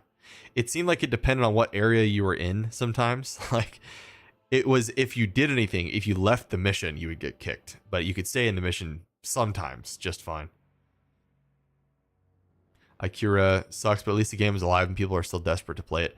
Yeah, it got a, I saw it got a 94% on Metacritic. 93%, or not 93%, but 93 score, which is the #1 game this year right now. So Destiny 2 is in a really good spot. I'm happy.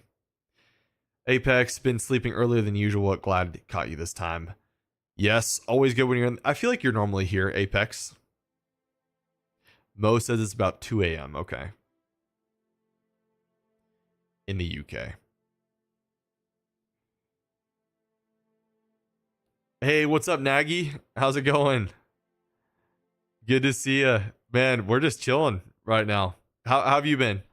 We got to go back to that spot. And what was that called again? That place was, that was probably the first time in my life that I've had a 6-course meal or 7-course meal, whatever we had. That was a lot of fun. I really, yeah, we miss you guys. We talked about it pretty recently. It was fun hanging out with you. You and Monty, great. And the wives, obviously. Our wives definitely got along very well. Red Wolf going RDR2 with us on that.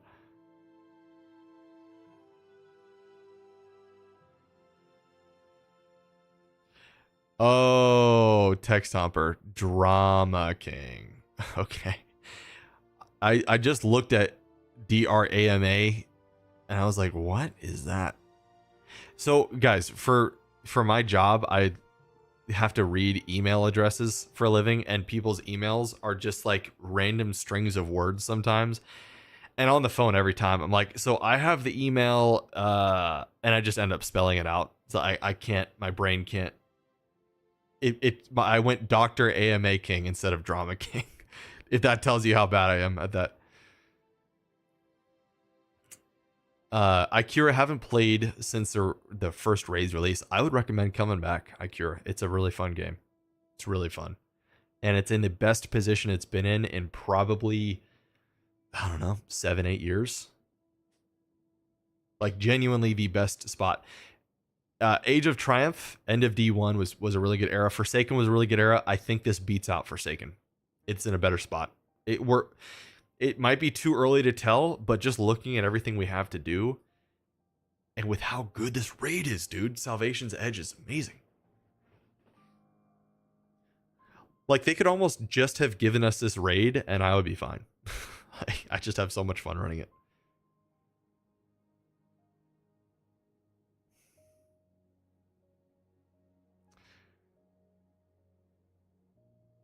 He said he wants to game and such. So wait, let me see here.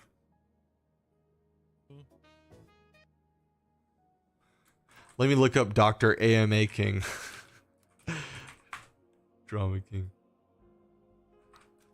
Is that a YouTube channel? I don't know if I've seen. Okay, Drama King Matt. I'm checking a video. Oh, I think, wait, maybe. I feel like I've seen this guy. He looks extremely familiar. I don't know if I've seen any of his videos though. Drama King Matt.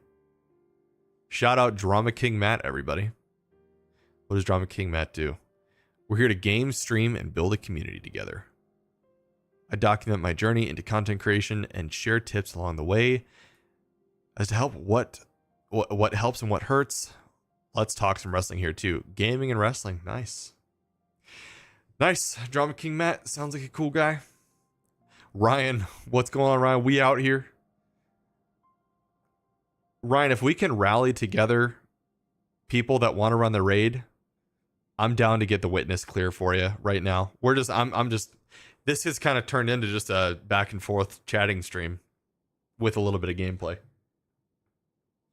Yeah, maybe message the GMs, see if they want to run it. I don't know if we have everyone on that can do it, but we got witness first try. It took us like 12 minutes with Han a few minutes ago. Edgar played through the first mission up until you find blank, but I've just been messing around in Crucible since. Dude, you need to play with Stu then. Stu is our resident Crucible guy.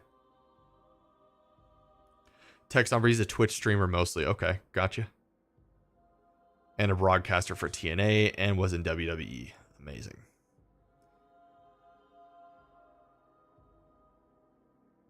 Edgar still swear by my Amita multi-tool. That's a true Chad right there.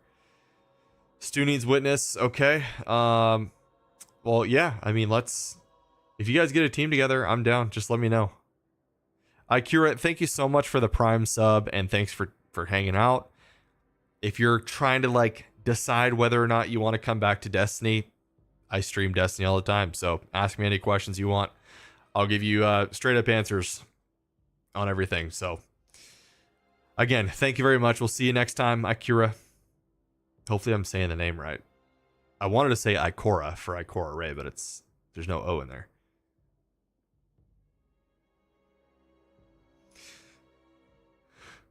Stephanie, just repeat response to me funding more certainty, heart of the relation. I think I might have missed a message from you earlier, Stephanie. Apologies.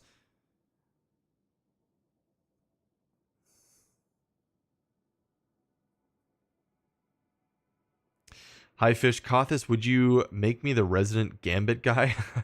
Are you the resident? We can check this. Let's pull up the stats, everybody. Who is the resident Gambit guy? Let's run a search for rank, leaderboard, Gambit. Let's see what comes up for Gambit. Most modes. Oh, there's a lot of Gambit stats. Oh my goodness. PvE kills, most lost. I think I'm looking for games played or matches played. Is there not one from... Let me type in total.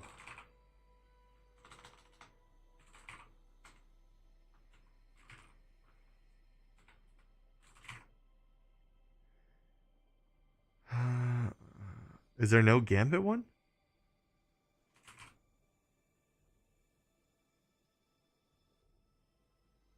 Total Gambit time. Okay, here we go. Nunk with 800 hours in Gambit. What are you doing, Nunk? Nunk has 55. Nunk is just a madman.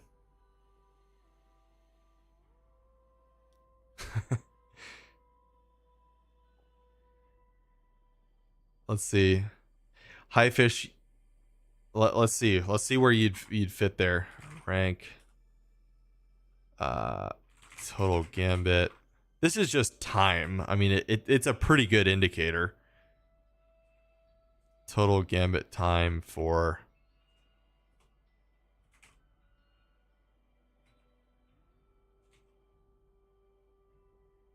hive fish. Which one is it? Oh no, there's too many. Is it this one?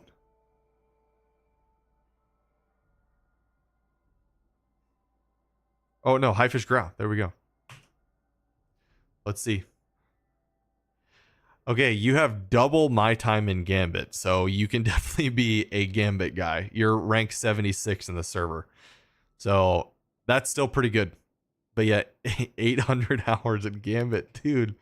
That is insane.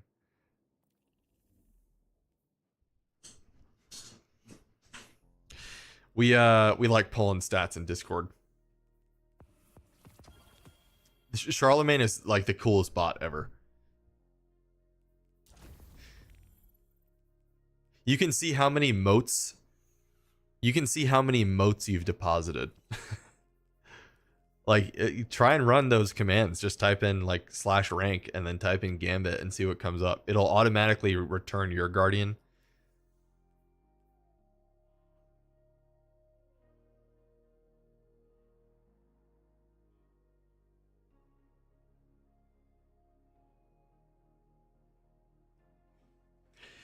DC is in the chat. Keegan, 800 hours in Gambit means that Nunk has played this game mode, Gambit, for 800 hours. Has spent 800 real life hours in Gambit. So that's a lot, because this is not really a well-liked game mode. So putting yourself through that much pain for that long. I mean, some people like it, but most people do not really appreciate Gambit at all. All right, let's go to the helm here. I'm enjoying this stream, guys. Are you liking this? This is like a lot of talking. Hopefully you're cool with that. A little bit less gameplay tonight, but I feel like we've been sweating pretty hard the last 2 months. DC, always appreciate you. Thank you. 5 next stream. Crazy. Crazy awesome.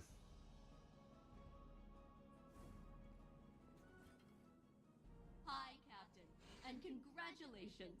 You have completed researching your first specimen. I siphoned the radiolaria from a bunch of core samples and stuck them in this as like a representative sample. Keegan with the 5. Fighting it out in there. Amoeba.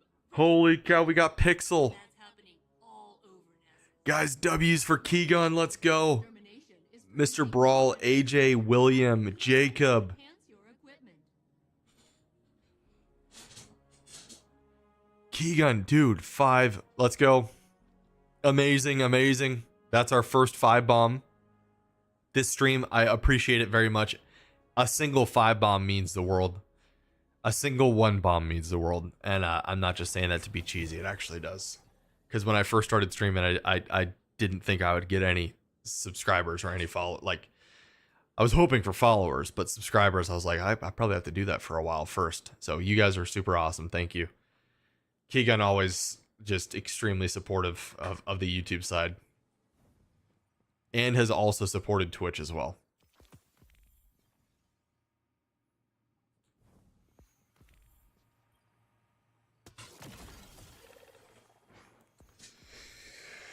We got the helmet. You know, I just want you to quit your job. Man, dude, I want to so bad. Well, that sounds really bad. My manager shouldn't see this. I like my job. I do. It's just I want to quit so bad in a few years so I can do this. I mean, obviously it'd be nice to do it tomorrow. Realistically, not going to happen. But yeah, just being able to wake up every day, log on at, you know, whatever time I want. Probably in the mornings. I would keep like a 10 to 5 schedule or something like that. I'd prepare for the stream before, log on at 10, do that Monday through Friday, or maybe Tuesday through Saturday, something like that. Still give myself a work week. I could edit videos. Yeah. We'll get there. But that's, guys, this is why I'm very big on delivering on what you say you're gonna do. So when I first did this, I was like, what days will work? Tuesdays and Wednesdays. It works for me. I can stream every Tuesday and Wednesday. And I've stuck to that. I have not missed a single Tuesday or Wednesday since we started streaming in on early March, right at the beginning of March. Hit every one. And you guys have also been there for almost every one, or a lot of you have been here literally every time, which is awesome. But there's, I think it ends up paying off over time. It already has paid off. It's been amazing just having, we started the Twitch channel together with you guys. Kingdoms, what's going on?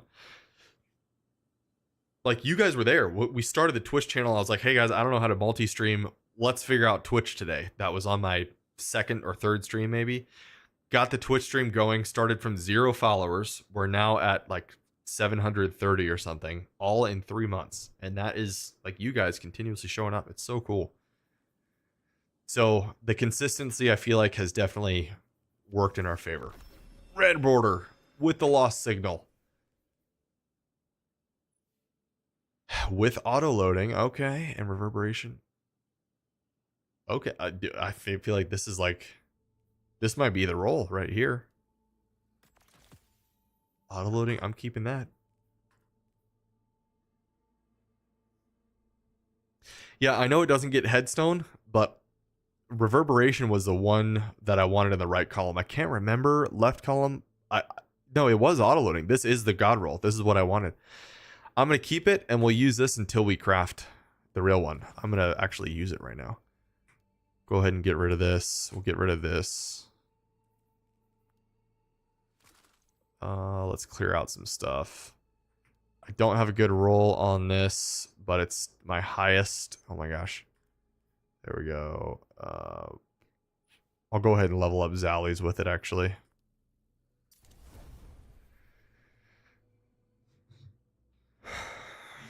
I haven't read chat. Apologize, guys. Pentalway, you're always on point. Thank you very much. I try to be. Definitely have had a few mistakes, mess ups on the stream, but that's okay. It's expected. Not everything is perfect. It doesn't have to be. That's how we learn. Hi Fish, try to be here for all of them, even if I'm just lurking because you're asleep. Hey, I appreciate the lurks.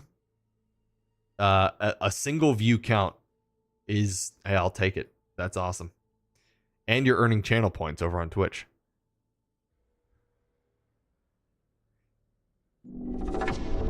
Jed Gurr subscribed with Prime. Thanks, Jed.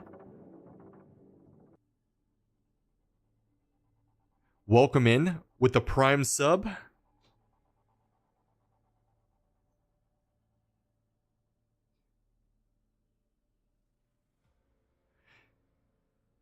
Pentalway, soon I'll be working 2 to 10. I don't know how I'll be able to watch the stream anymore. It's no worries, Pentalway. The streams, obviously those are kind of set in stone timing wise, but I've been kind of branching out, doing a Saturday stream here and there, so who knows? Maybe you'll catch some of those. Plus, always in Discord, we can chat there too. Mags didn't expect to get a full group of people to play with when you first joined the server. Here we are. Yeah, now Mags is like a legendary member of the Discord and can do pretty much anything in the game.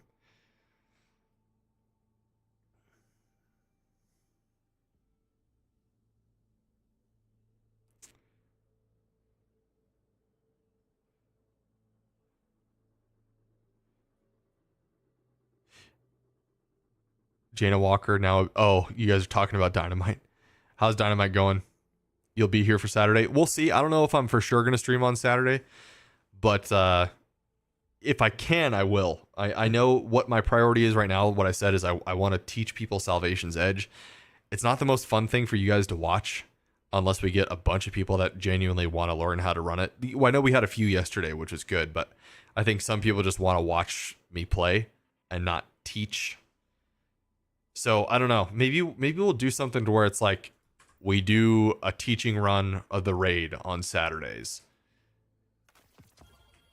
or we run raids with viewers on Tuesdays. I kind of like that. How some streamers do that. I think that would be kind of cool. Because we did a streaming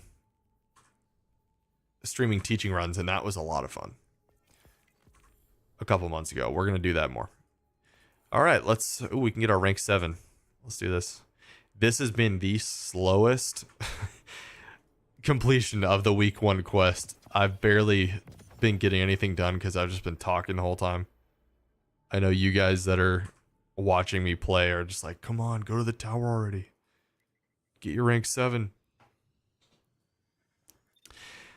Okay, still getting caught up. Kingdom's Muse, potentially stupid question. Is the exotic class item part of the final shape or part of Echoes? It's part of Echoes. It's a part of Echoes, but I don't know if you need to buy Echoes. It might be a part of the final shape, but it came out with Echoes. Maybe someone else can answer that because I actually don't have it yet. Kingdoms, I've been spending all my time in Salvation's Edge.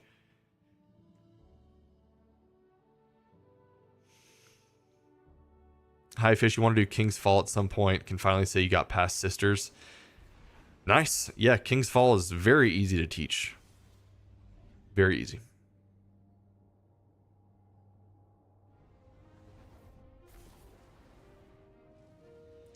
Keegan, you think the viewer raid gimmick is a real seller? Those are your favorite? Yeah, like you're talking about when Chaotic Meatball raided us today? That kind of raid? That was awesome.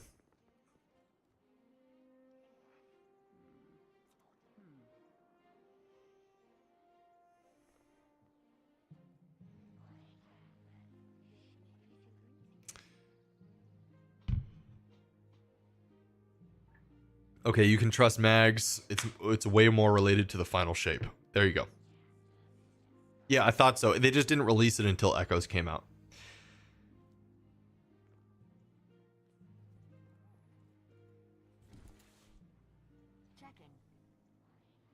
Oh, Keegan. Okay, when you teach raids, I thought you were talking about the viewer raids, but I was just talking about teaching raids. Well, I'm glad you like them. Yeah, I know some people in chat were like, "This is so confusing," which it is. I get it. But I would say most people that play Destiny want to raid. They just don't have a team to raid with, or they don't know how to get a team, and most importantly, they just don't know how to run the raid. So if people can tune into a stream and ask questions to someone that knows how to run it live, and they can answer them live, I think that is valuable to people. So I will continue to do that. I don't want to do it every single night. Because we got to have nights like this where we kind of just chill out a bit, spend some more time talking.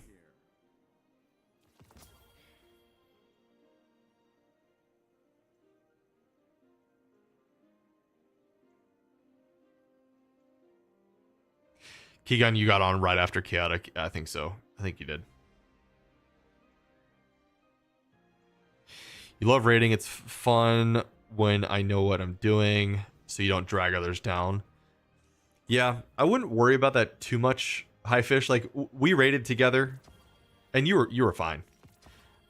There's always sections that you'll have trouble with when you're first raiding, and that's, like, it's okay.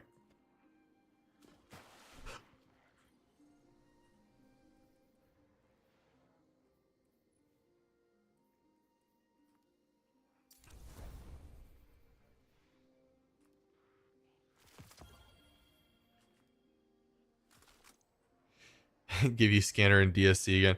Yeah, if you can understand scanner, then like you know a raid mechanic, and that's the beginning of your raid journey. Dude, I got 3 pairs of raid boots, and they're all just atrocious. High mobility, don't want that. But this is probably my best one at a 61. I'm trying to keep raid armor. So when we run master mode, I will have mods ready to go. So I don't know how to get the raid mods right now. but I'm definitely going to want a full set of this. So for now, I think I keep these because it's the highest resilience. 13. Yeah, that's 58. That's going away.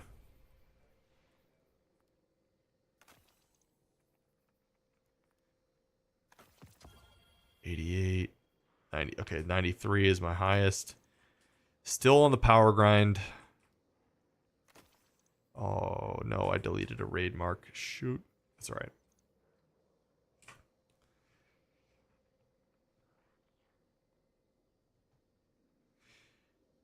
If you don't know what to do, need a refresher, be honest about it. That is the best advice. Yes. I did not reset my rank at Xurs, dude. Did you?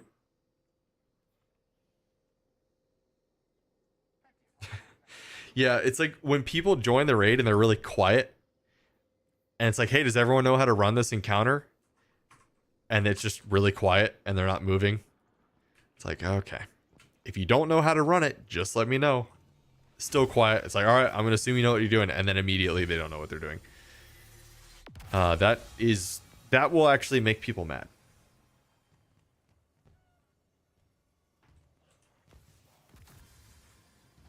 Okay. Let's see what we got. Boom, boom, boom. Complete failsafes research quest. Okay, we can do that later. Power bonus, commendations. Done. 1990. Pathfinder objectives. Okay.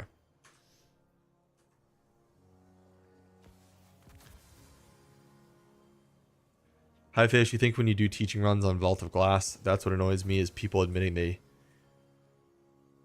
not admitting they know what to do. Yeah. Vault of Glass, Atheon, like the whole raid is really easy, even including Atheon. But when you get a bunch of people that don't know how to run Atheon and they're just not learning, they're not getting it, it can be pretty frustrating. All right, let's... I'm unable to launch. Step 6. Okay. That will pick up next week. I don't know why I can't do this one. Explore the Well of Echoes on Nessus. Okay.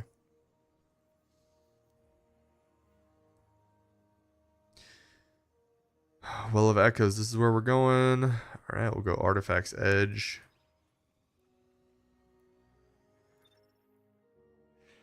The encounters aren't that hard once you learn the mechanics. Did first and second, not too bad. Gonna try more encounters tomorrow night. Yeah. Yeah, like, it sounds like it's a lot because there's so much you need to know. Like, if you do this, then this is gonna happen, and you don't want to do this.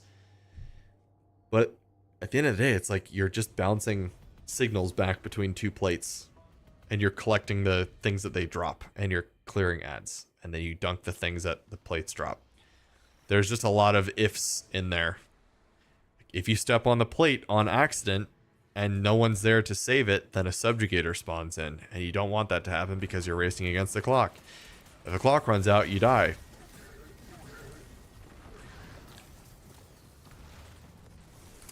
We're not doing this.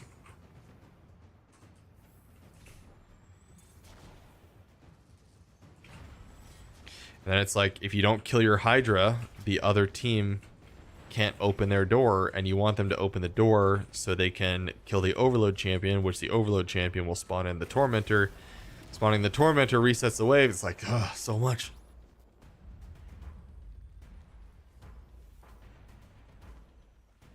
Can I not go through here? What? I'm going the wrong way. Oh my gosh.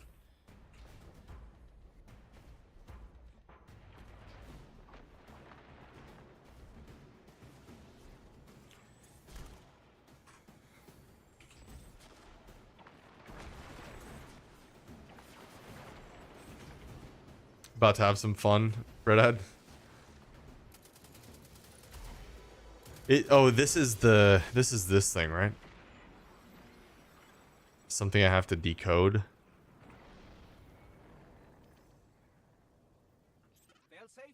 Well of Echoes. That is good news. Those tremors were interfering with my search. Waypoints would be so nice to put down.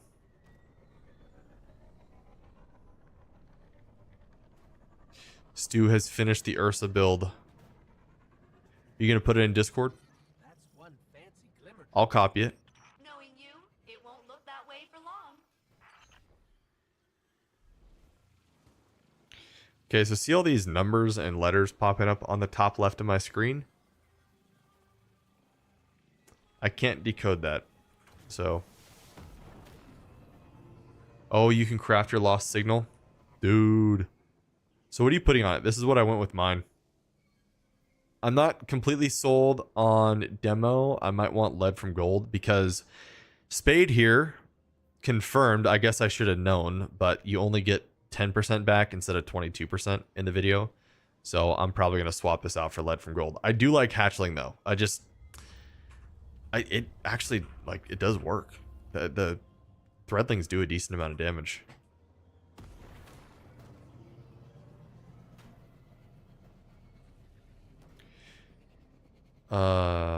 Sorry, I have to look at my map every 2 seconds. I know. Oh my, dude, every direction I turn is just the wrong direction.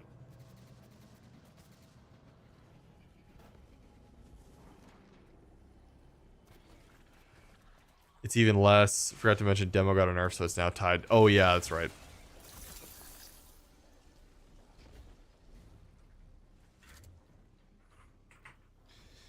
Gotta be... Okay, so it's like this direction here, right? Great. Glimmer. Resources are resources. Just gonna go straight.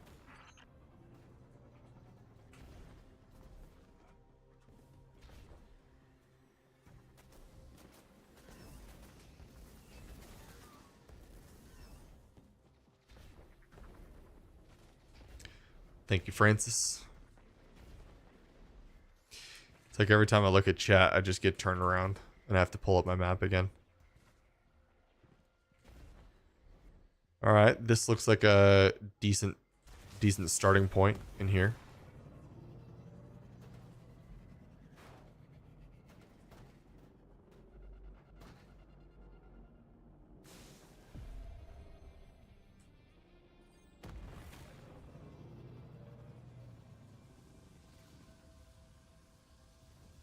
We're gonna do it.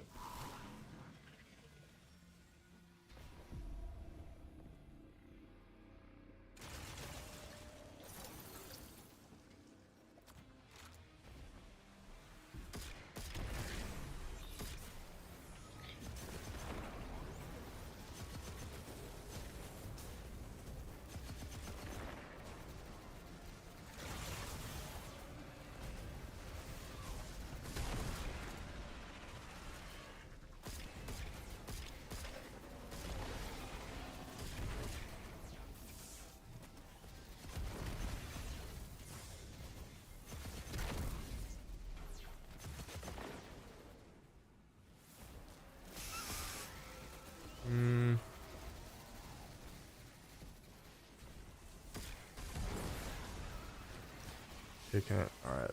No, I can't step in that. Gotta be another cube somewhere. There it is. That'll let me kill this guy. Alright. Nope, there's one more.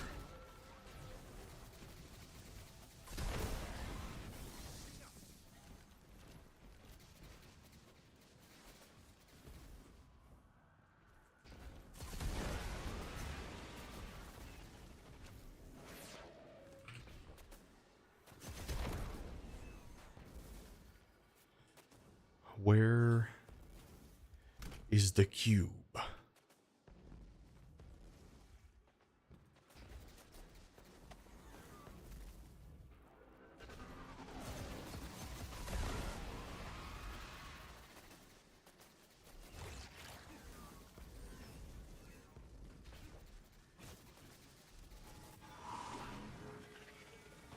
Okay, I didn't want that to happen. Got another purple. Nice.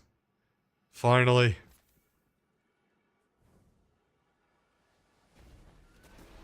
Alright, but seriously.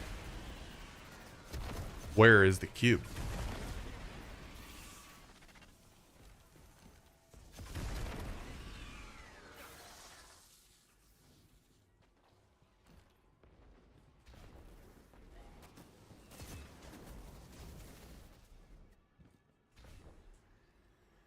Everyone that's done this. Oh, there it is. It was hiding.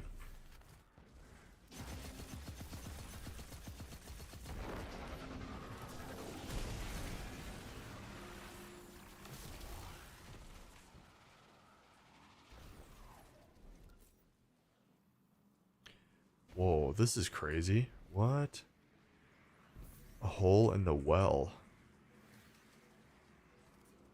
This is really cool. Secret mission? Enigma protocol?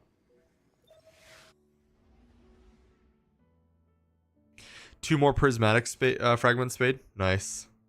It feels so good to get them all done. Kingdoms, to be honest, I suck with gun perks. Just wing it or look on Light GG. Looking on Light GG is fine. It's just you have to understand why the perks are good. Because even like when I came back to the game, I'd taken a little bit of time off. I was like, all right, I got a good gun. What do I get on it? Okay, back in the day, like Outlaw Rampage or Outlaw Kill Clip. Okay, cool. But I didn't really understand why it was good. So you just want to make sure you read the perk. Again, like I've said things that are probably so obvious, but it's not to a lot of people. A lot of people they just throw on the best and they hope it works.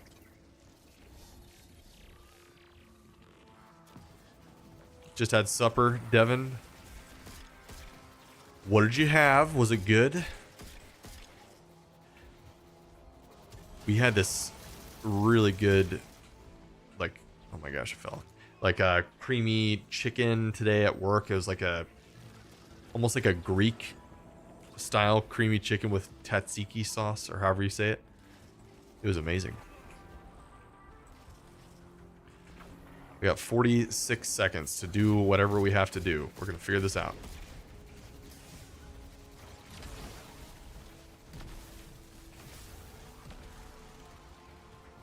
I'm really liking the red in the Vex network. This is cool. Okay, I can't go there. All right. Ribs, corn, baked beans. Kingdoms, definitely, in most cases, the popular roles just don't work for you. Yeah. Same here most of the time, I would say. Okay, I was like, if you're not going to mantle that. What does this do? Precision damage enhancement. Ooh, cool. We're for sure dead. I wasn't even paying attention. Reboot imminent. Oh no.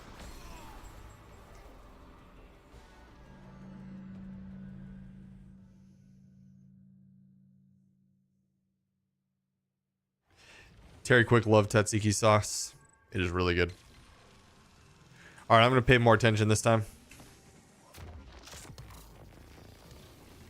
I had no idea what I was doing.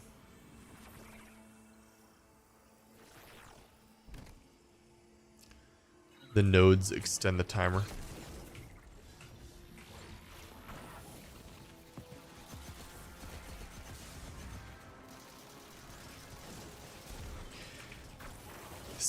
Season of the Splicer vibes, for sure.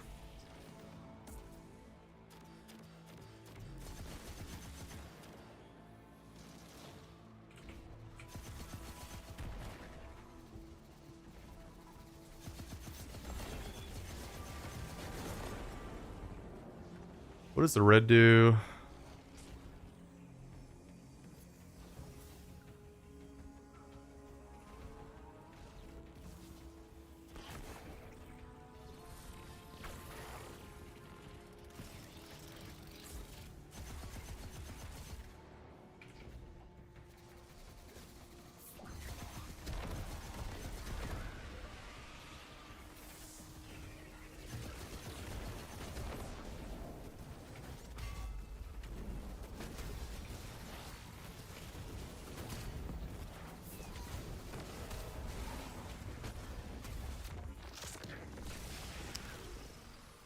All right.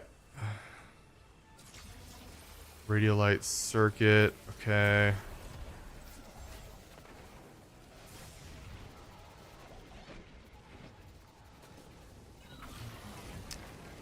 It's like okay, so I'm charging the circuit, I think.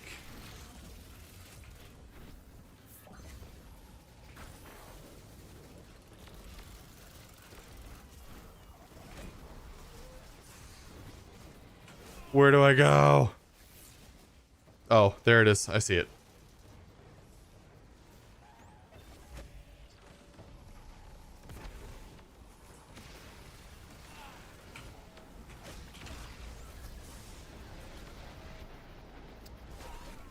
All right. I just got to pay more attention. And I do have overload. Cool. All right.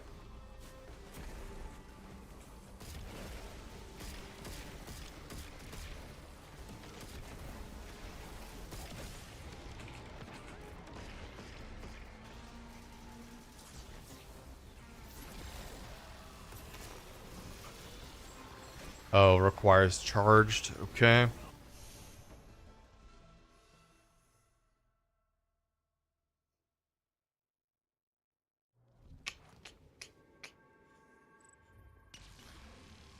All right, we run it back.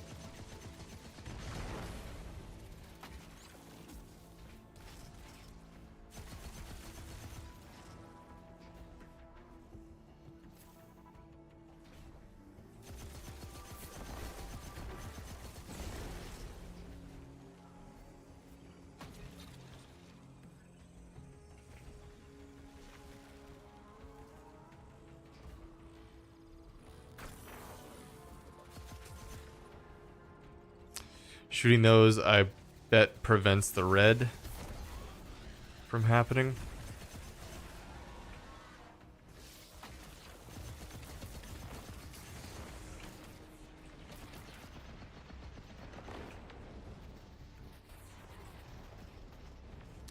I thought I was going to land on the edge. Okay.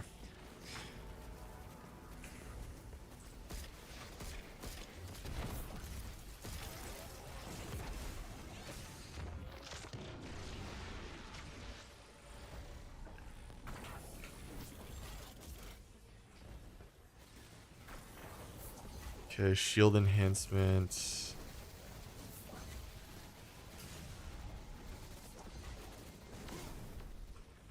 Dude, I feel like I'm the only person doing anything in here. Come on, team. Let's go.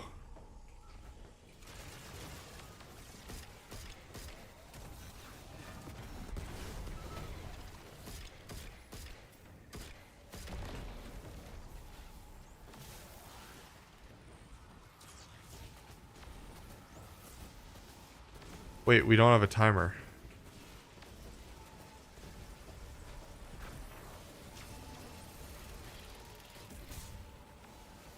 Are you really gonna do that? Oh, I can throw it.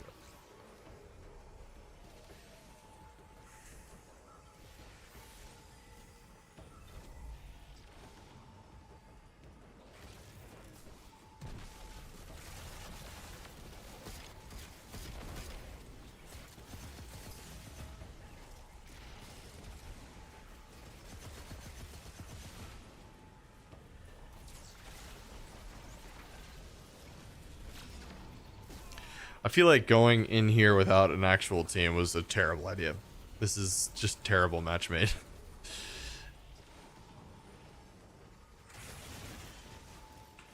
Also, why are my abilities not recharging?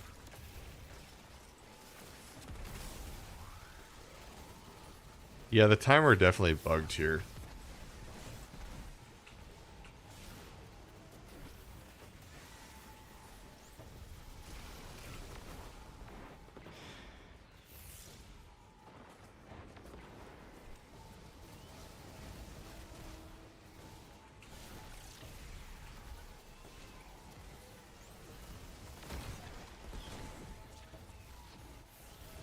This is increasing my charge by like 1%.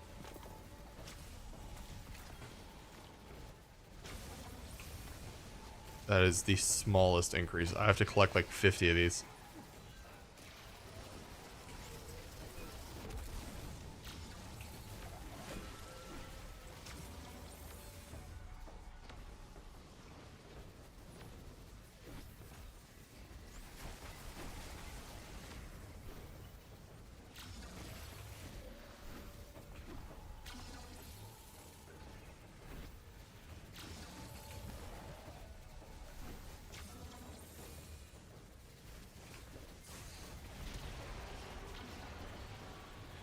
No.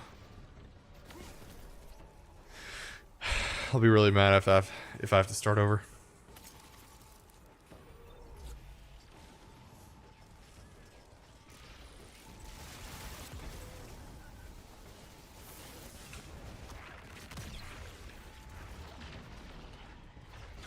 You guys can get out of here, please. Leave.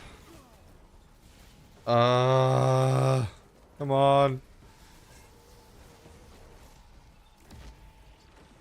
I still feel like I have a timer right now.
Kind of had to actually pay attention there for a second.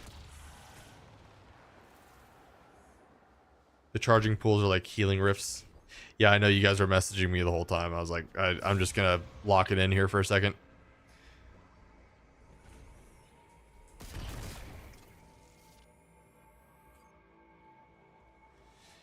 Yeah, this is so Season of the Splicer. But different at the same time? Kind of? Like, these buffs are kind of new.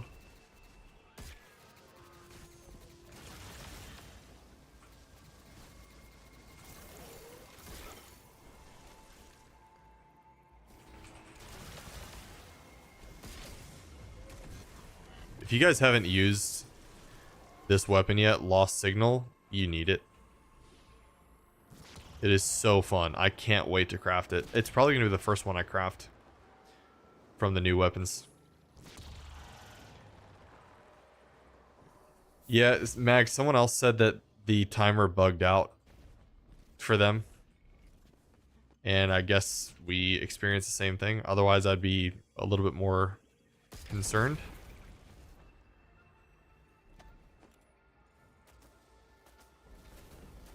Just got lucky, I guess. It's a shame. I probably would have liked to do this with a timer. It would have made this a lot better. Because right now, this just feels like Season of the Splicer. What was the activity called again?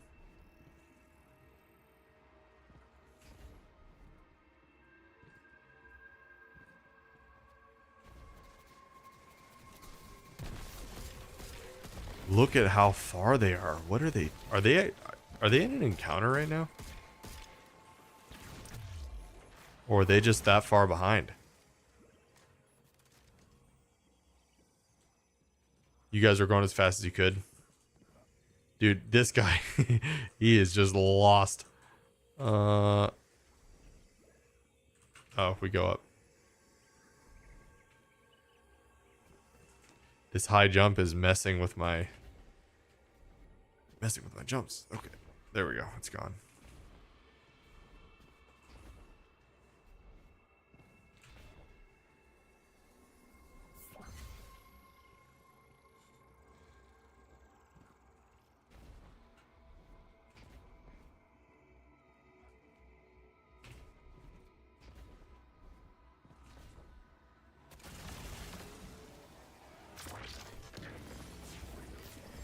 Okay, I recognize this room a little bit. This looks like the terminal overload or override activity.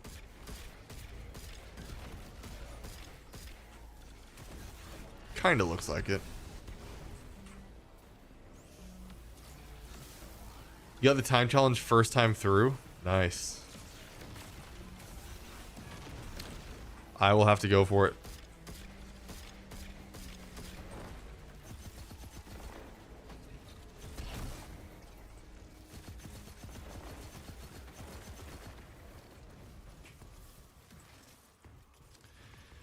Okay, so I guess we charge this thing, right?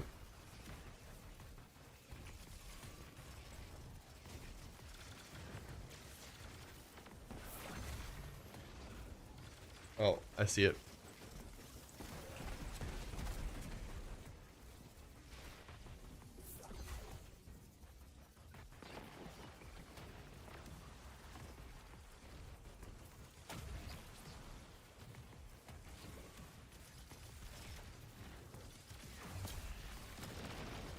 I feel like this is not needed right now.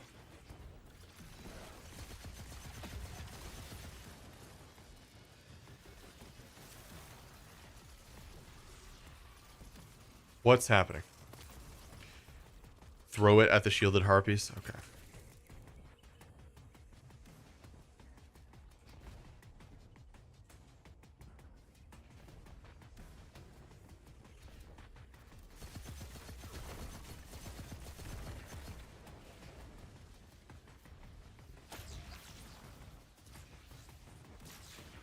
Oh, these ones you can throw, the last ones you couldn't? Okay.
Okay.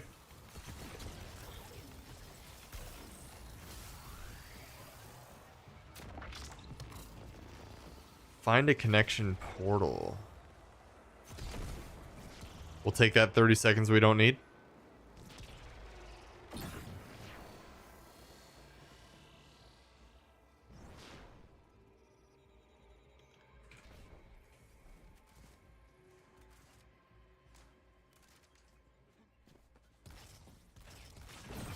Ah. I see. Oh, this part would be intense with the time. Yeah, it's a real shame the timer didn't work.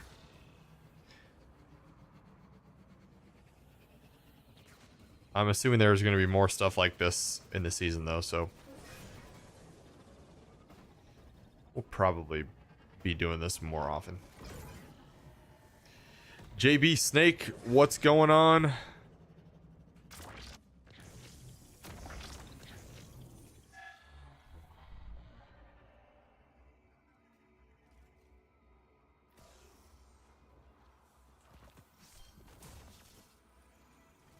Interesting, interesting.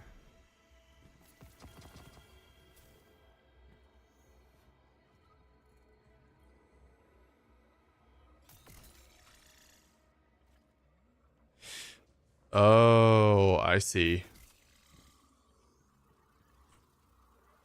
So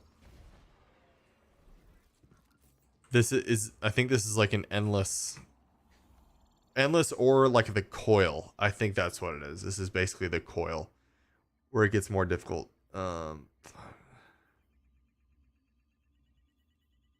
Okay, well, here.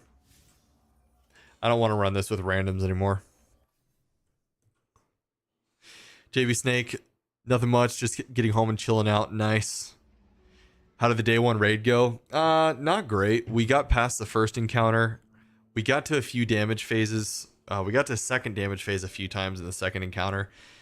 We just couldn't go. Our main enemy was just random things that came up. One of our guys got called in to work. He has an on-call job, and he's like, up until this point, hadn't really been called in.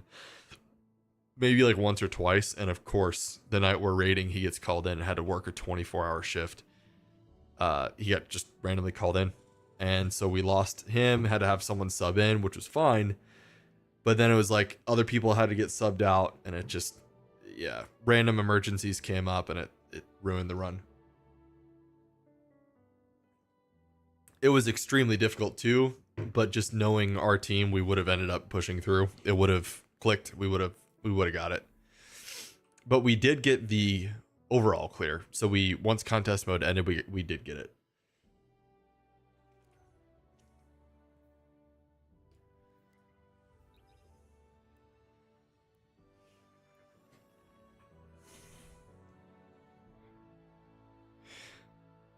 Yeah, it sucks. It really does suck. I was looking forward to it for like a year, and we didn't get the clear.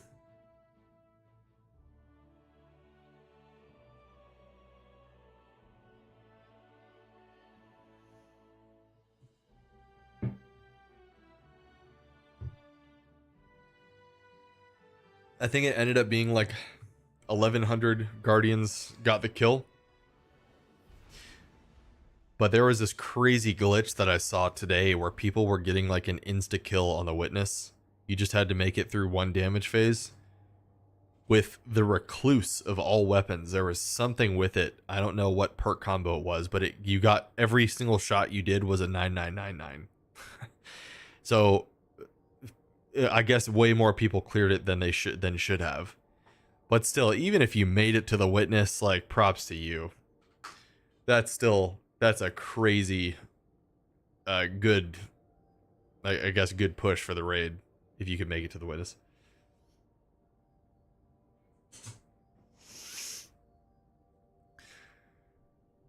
How's Dynamite going, guys? The wrestling crew. Did you go for a clear, JB?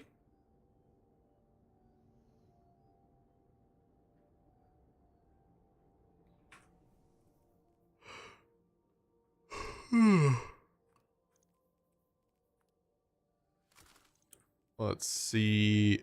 I wonder if this can get kinetic tremors. Would it? Oh, I answered that question. Wait, what? These can get 2 perks on it? Oh, I see what they're doing. So I don't think these are craftable. Let's go. Scout rifles. Yeah. Okay. So these are almost like shiny weapons. That's really cool, actually. I did not know that. They basically brought back shiny weapons. Except they're not cosmetically shiny, but you can roll double perks on them and you can enhance them. The ones you get from the mission roll with 2 perks. Gotcha. I actually kind of like this. Rapid hit kinetic tremors. Anything that we could do to grind for some random rolls, I'm actually excited for. That sounds fun. JB, don't play Destiny anymore. Wife is trying for her first clear tonight. Okay, dang. My partner returned. Super cool. Good luck. It's interesting. Best raid in the game for sure. Just tell her to get ready for Encounter 4, which I'm sure she already knows about at this point. Hopefully she's all studied up and ready to go.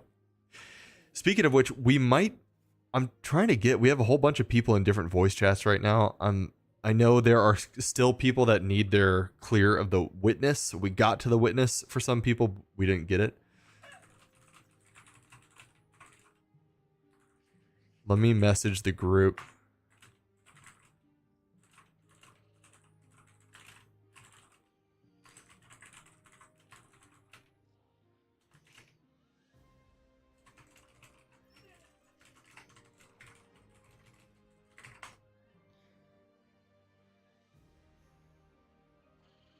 Ricochet to AEW confirmed. Becky Quinn to AEW confirmed. That's exciting. Was that the end of the episode?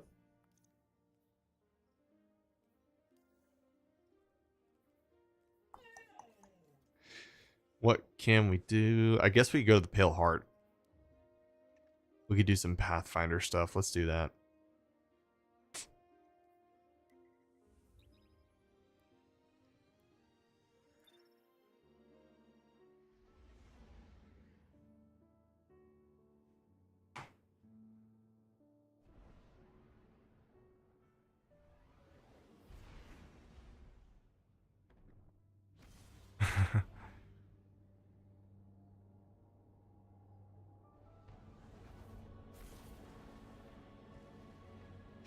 DC trolling chat.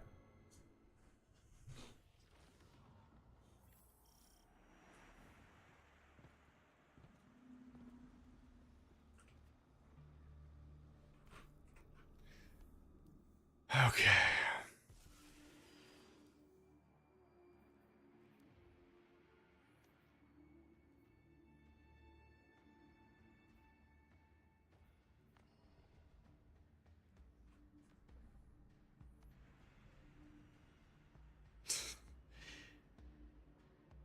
AEW isn't on yet. Oh, where you're at, DC?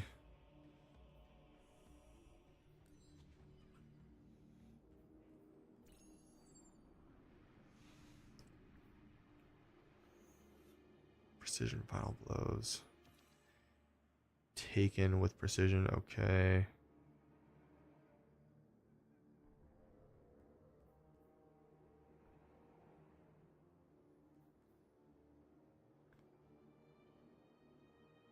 Looming security. Nah, I don't really feel like doing Pale Heart stuff right now. Kind of feel like just grinding. I need to get my power up, so we're just gonna go to the tower, grab some bounties, do some chill strikes. Unless we can get people on for the raid. If we can get a raid going, we'll do some salvations. Because we have, yeah, like I said, we need some people that still need the witness kill. AEW starts at 8 p.m. in Vegas. 1 hour.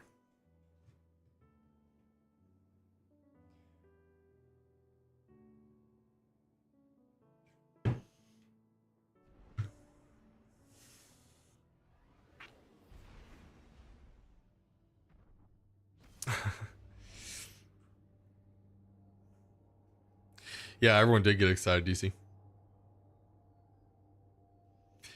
A great troll.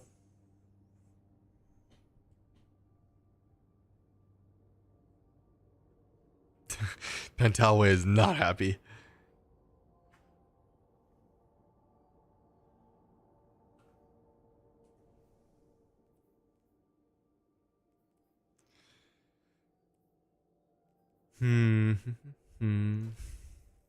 How we doing out there, chat? Everybody still chilling?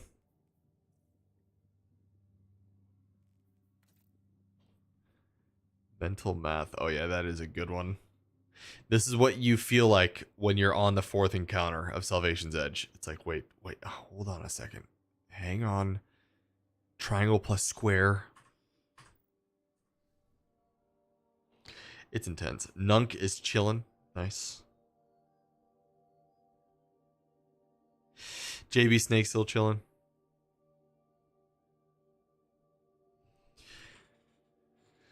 Yeah. Yeah, it's I'm excited to see where this goes. Echoes, the whole storyline that they're setting up for this year is really interesting to me. How the remnants of what happened in the story are it's physical objects that are being sent out and people are trying to find them and collect them. It's going to give them more power apparently, and we're going to figure out how that actually works right now this season. So I like it. Yeah, there's still a lot of unsolved things going on with the Vex. They're just they were still out there. Same with Xivu Arath. So there's plenty of storylines that we still have yet to uncover.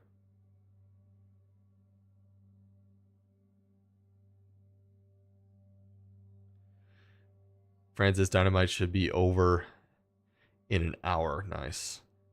Edgar, that's what I felt like just booting up the game for the first time in however many years. You should, Edgar. It's time. There's so much to do, you almost don't know what to do. Which is a good problem to have. It's better than having nothing to do. That was basically the last few months. Right before Into the Light dropped, it was a really rough patch for Destiny. I'm grabbing bounties. I'm not going to Rahul. I've done that so many times. I'm waiting to... I believe you can decrypt your exotic class items. So I'm saving some exotics there. Okay, we got some of those. Let's get some Vanguard bounties going.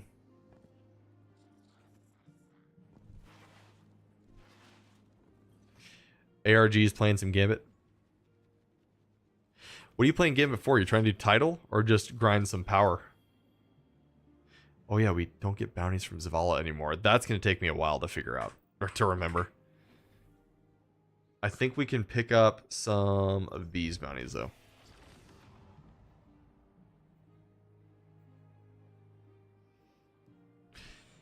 JB, haven't played since 2019, would never catch up, so you just like to watch. I'm not just saying this, JB. So you can. It's not really catching up that you have to do. Right now, like our power level starts at 1900. Everybody does. So you don't start at like 500 power and have to grind up. Everyone starts at 1900. Once the final shape comes out, it's very easy to get here. I've done this in like a week and I haven't even really been trying to grind power. But everything that's in the game right now is just infinitely more powerful than what was in the game when you were playing it. So it's not like you have to go out and find a whole bunch of old weapons. All the new stuff is what you want. That's all you should care about. There are some raid weapons that are good, but really it's just the raids that have come out kind of recently. Like the King's Fall ones, anything earlier than that.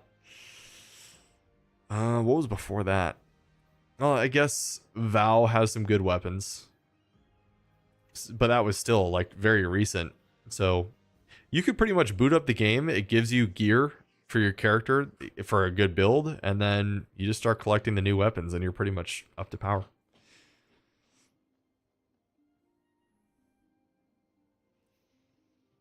You can farm Pale Heart chest for exotic class item drops as long as you have at least done the mission one time. Yeah, is that a different mission, Spade, than what I just did? That is, because I did the Echoes mission.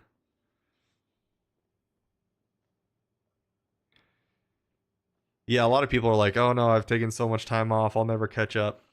You can do it in like a day, or not even a day, just less. Like you could be raid ready. Technically, when you boot up the game for the first time, you could jump into a raid if you want. You'd need people showing you what to do. Welcome back. Now the systems in the game are a different thing. If like that, you'd have to learn all the new stuff. So that might take a while.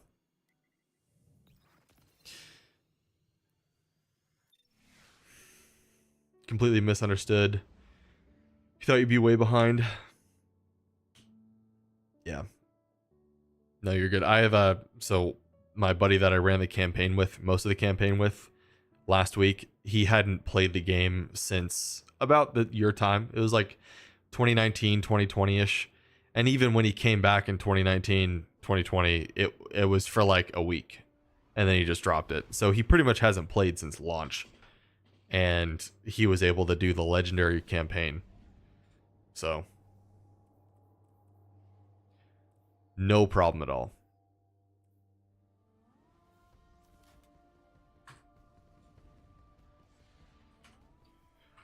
What bounties do I have?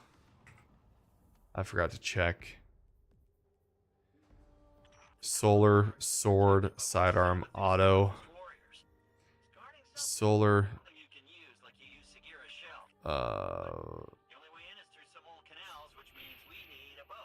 Sword. Sidearm.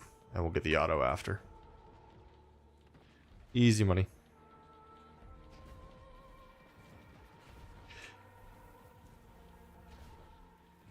The dual destiny mission. Spade, I got you. Yeah, I did see people trying to find teammates for it in Discord today. So I am aware that there's a mission that requires 2 people.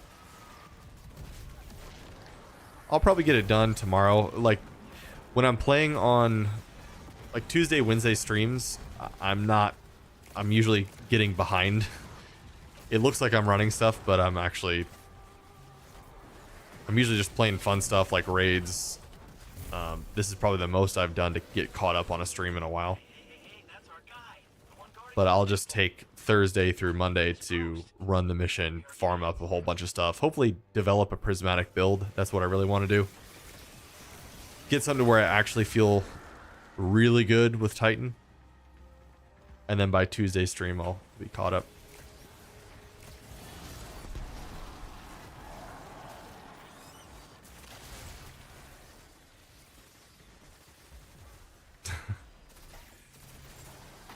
I think DC's good on trolling. Just trying to have a little bit of fun.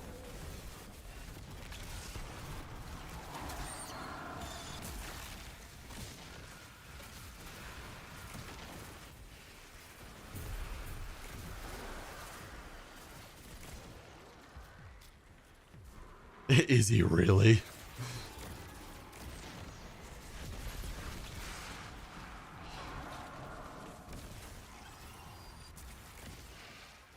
Look, back there. The path is unblocked.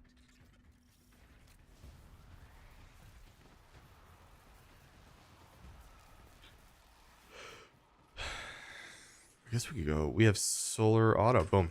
That actually covers every brownie. Cool.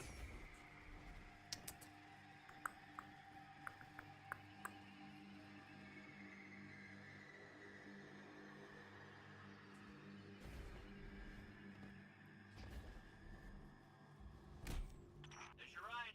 You just hop on and I'll handle the rest.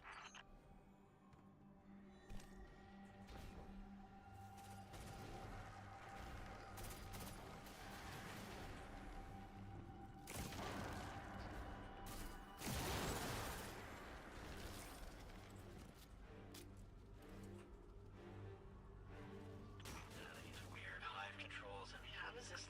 Ah! There it is. Here we go. Boat's moving.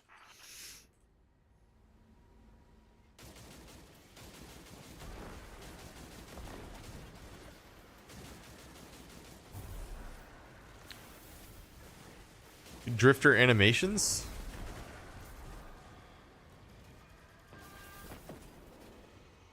I don't know. What are drifter animations? Is there something new that drifter does or something?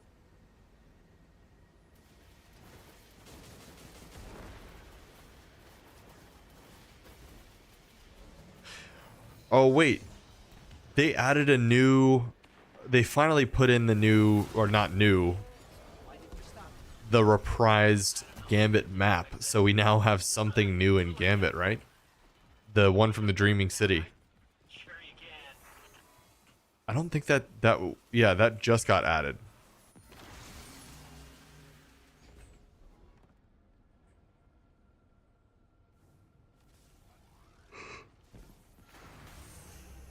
Hey, you did it. Good job. Boat's on the move again.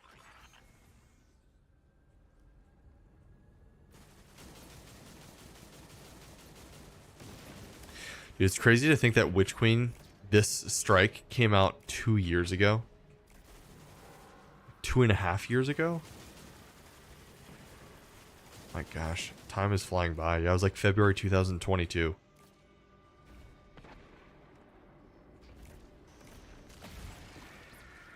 This seems like it just got added to the game.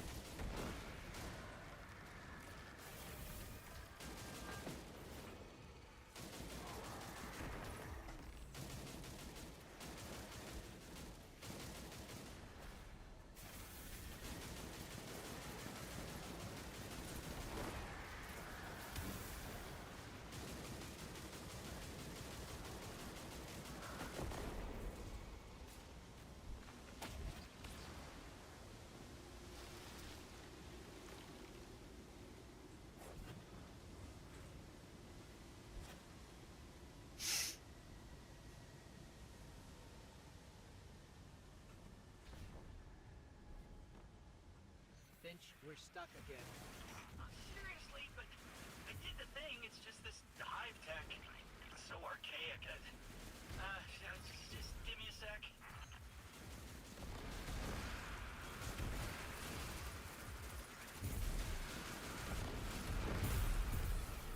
Got it.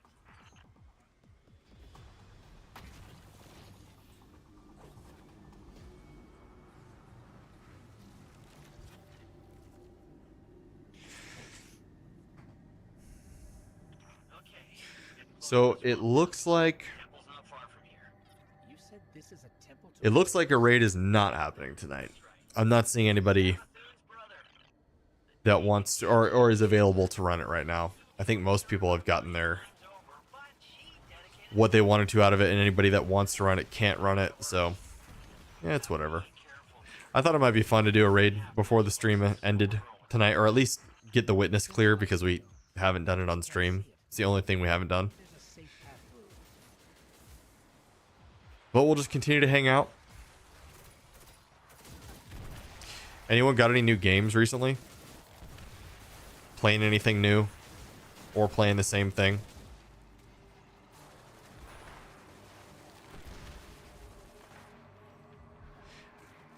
I keep recommending it, but you guys really should try Destiny. It's just really good. It's fun right now. It's free to try. Everyone says it's free to play, but it's pretty much free to try because you get a limited experience in the game. You can do some stuff for free, but the final shape is just so good. No 24-hour game day today. I wanted to go 24 plus hours for the raid race last week or on Friday. It just wasn't in the cards, unfortunately. We'll have to get a 24-hour stream in at some point, but we got what, a 14-hour? I think we got two 14-hour streams in last week, and then another 8-hour or 7-hour or something. So it was a lot of streaming. ARG still on Destiny. Obviously, ARG's on the top game. JB Snake been playing Far Cry 6 and Fallout because of the show. The amount of people I've heard say have started playing Fallout because of the TV show. Like my new boss today, he just mentioned that too. He was like, I've never played a Fallout game before, and I watched the show. I have a friend who doesn't like video games at all, too, but when he watched Fallout, he bought the game. He got Fallout 4. They are awesome games. I personally like the Elder Scrolls just a little bit better, but Fallouts are so good.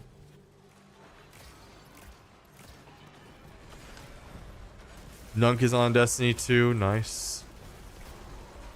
Nunk, are you playing Gambit right now? You better not be playing Gambit. You already have 800 hours in Gambit. We looked it up. I don't know if you saw that, but we saw your stats. And you are number one. You're the number one Gambit player in the whole Discord.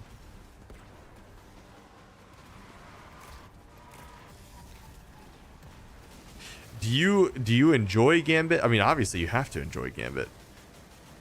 But I was thinking maybe you're doing it for like Gambit weapons if you really want some of those weapons or something, or just to get your title done. Nunkai's fun in Gambit. Okay. There you go. Heard it from the man himself.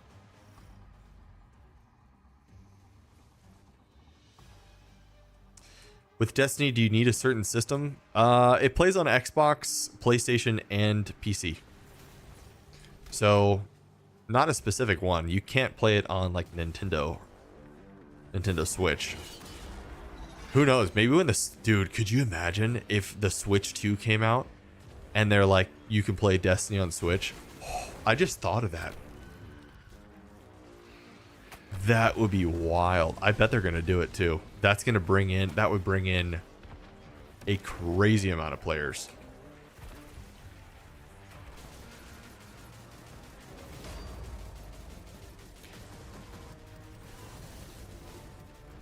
All right, let's deal some damage.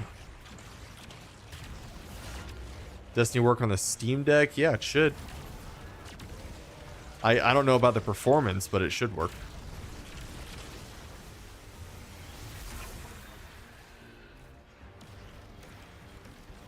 I don't know, any Steam Deck users out there? I don't have one, so I can't confirm it.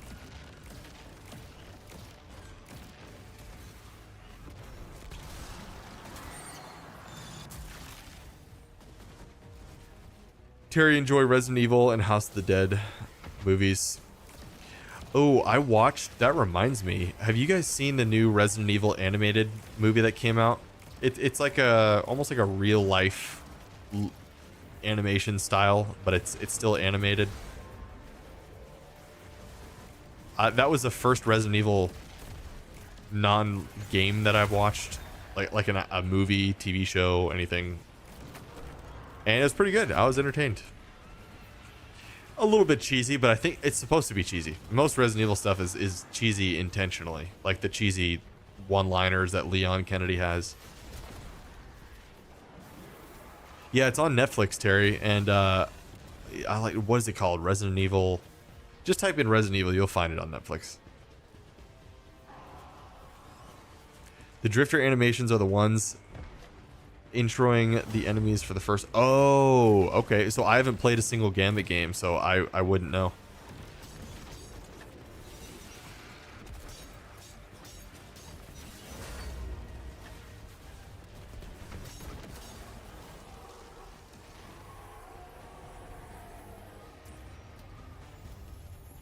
Okay, well there you go. D2 doesn't work on Steam Deck. I wasn't sure about that.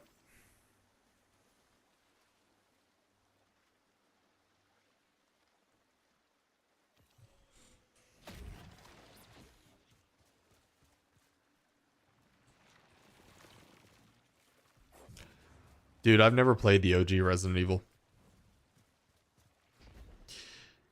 I've heard that they need to make a remake of the remake, because even the remake now is pretty old.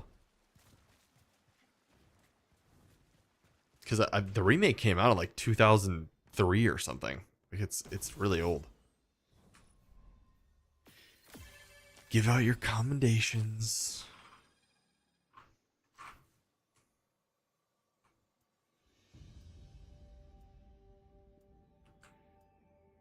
All right.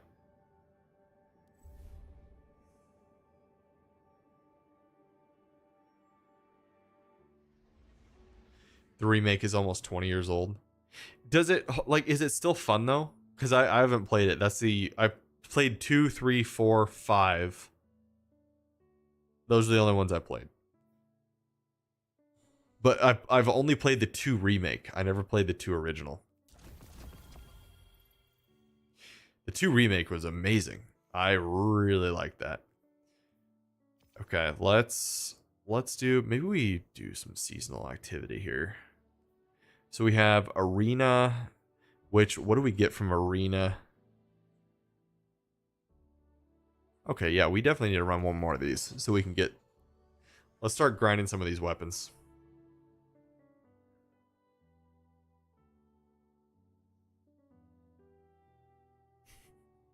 DC, I just love all the Bubba emojis.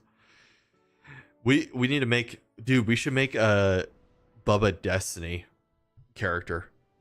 Like maybe a Bubba Titan. Make a Titan helmet that's like a Bubba. That would be hilarious.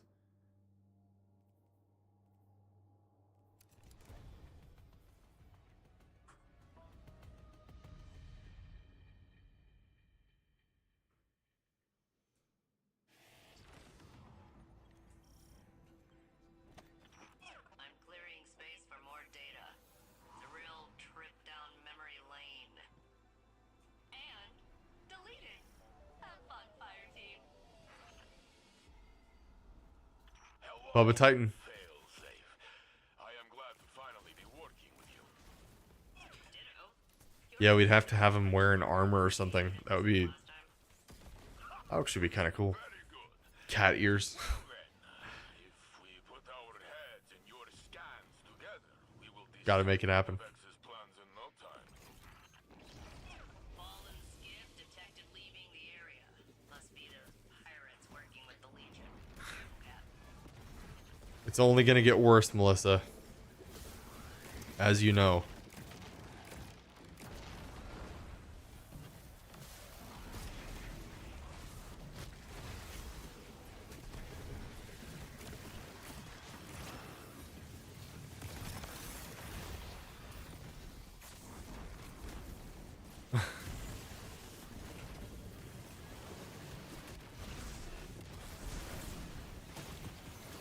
Okay, so this is like this is kind of a different iteration than the one that we did before.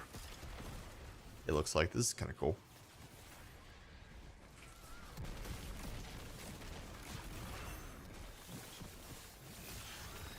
Look what I can do.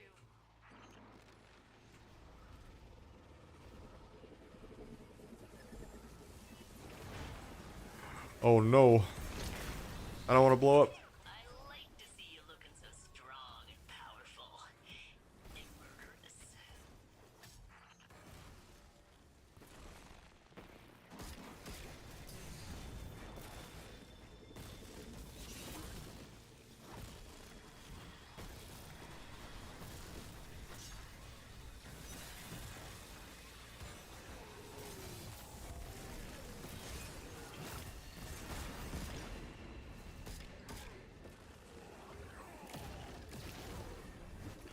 Ooh, exotic engram. There we go.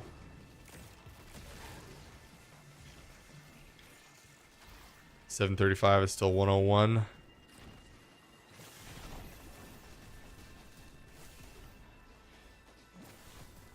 Yeah, you're taking all the Texas heat right now because Texas, it has like, it's been pretty, it's been colder than not cold, but like 80 degrees. Today was probably 85, and this is the time where it's like 103 usually.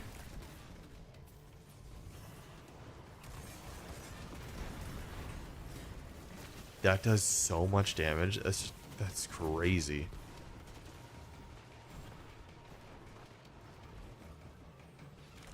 Large data spill detected. Fire team member with high data yield found. Your achievement has been memorialized in my memory core.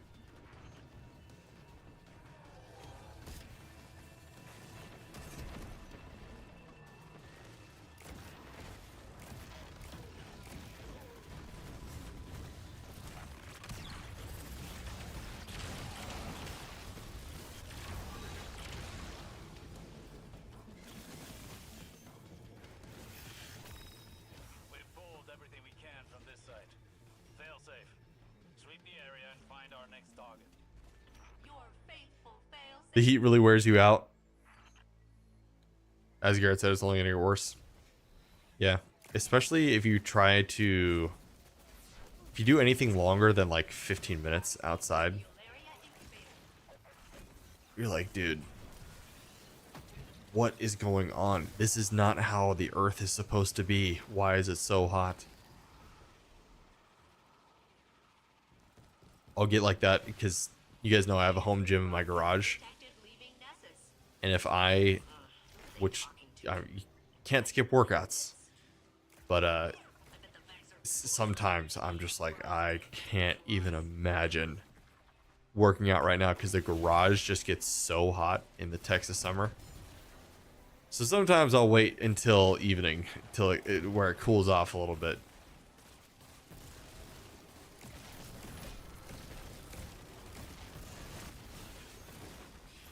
It's miserable.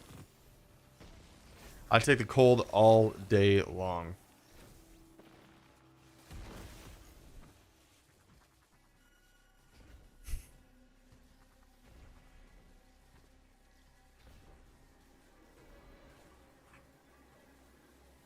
Wait, what?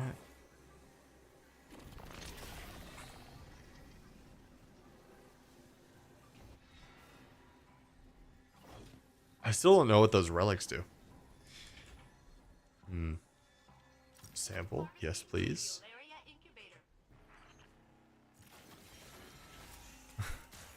Pretty much what happens, yeah.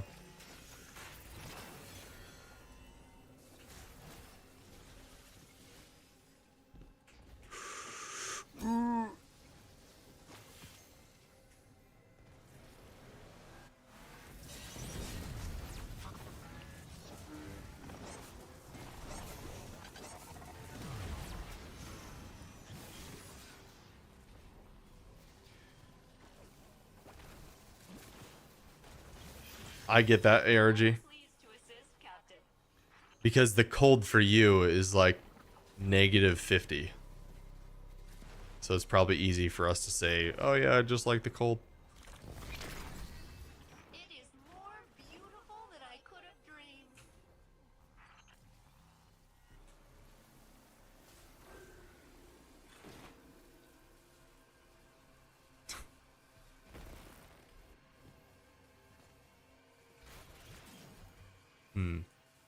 Oh yeah, we gotta do this.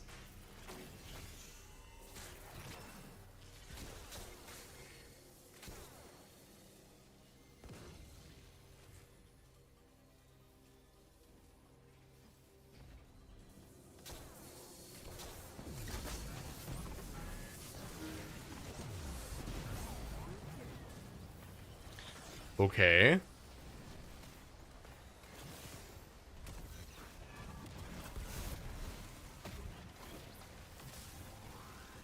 What's up, Daryl?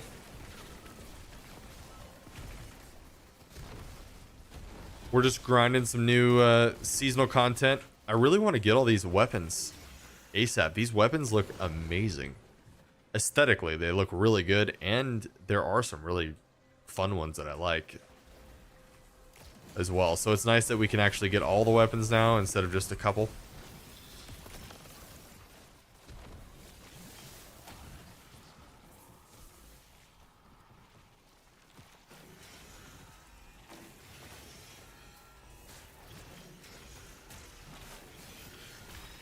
I've got the auto Vex. Yes, I do. I have it, but I don't have any good rolls on it yet. I got check this out though. I mean, I'm gonna craft all these, so it doesn't really matter. But just the roll I got, the reverberation and radial area, or no, sorry, auto loading and reverberation is what I wanted here for the lost signal. That's the god roll. That's what I'm going to be crafting when I get the patterns for it.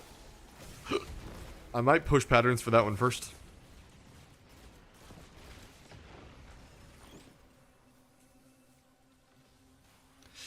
Yeah. So, final blows with this weapon increase the size of its detonations for a short duration. You obviously want that on the right. The left, auto loading. There's just nothing else that you'd want.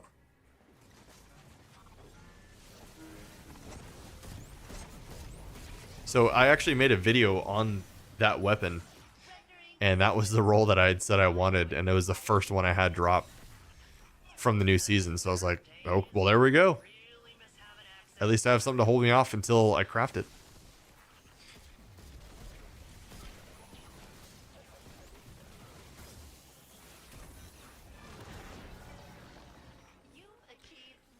One short to craft the sidearm. Last call. Yeah, that's what I'm using right now.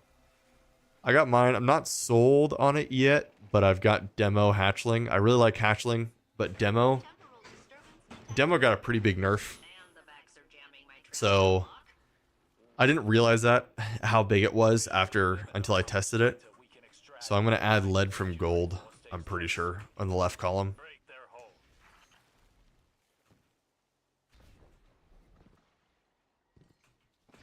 Hatchling's just fun.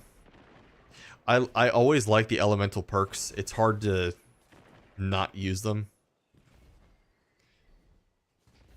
because it's damage that is kind of automated. Like the hatchlings just go out and kill things for me, so it's less bullets I have to output. Whereas I could get more damage from a perk like, I think Desperate Measures is on here, but I have to activate the perk, and then it just does more damage to an enemy I'd probably kill quickly anyway. So I'm not... I like the AoE effects more than anything else.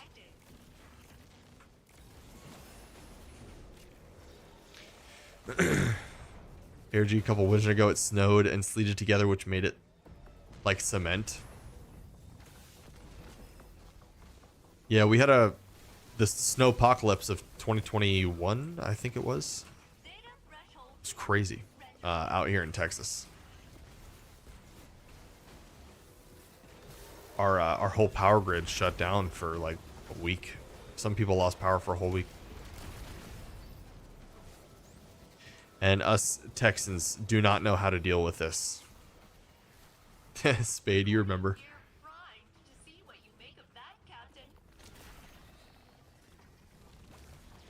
Yeah, I think I told the story on stream. That one memory, I have multiple memories of that, but one that stands out is the guy that got mad at me.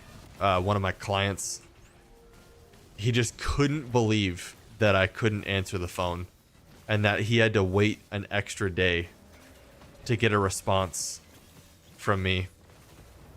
As I was lost power in my house. My house was like 39 degrees. And we ended up staying at Caitlin's parents' house. But yeah, I checked my email for work because I had to work. And it was like, this guy was just so mad. And I explained to him, I'm like, hey, I'm so sorry. This, you know, we're in the snowpocalypse right now. I lost power. You know, no one's had power. The whole state is pretty much downhill. And he's like, I don't care. He goes, he's like, are you living on the street? No. Then you should answer my question. He literally said that. I don't like that guy very much. He still makes me mad. I was like, are you kidding me? I know I've said this story before, but some people probably haven't heard it. Yeah.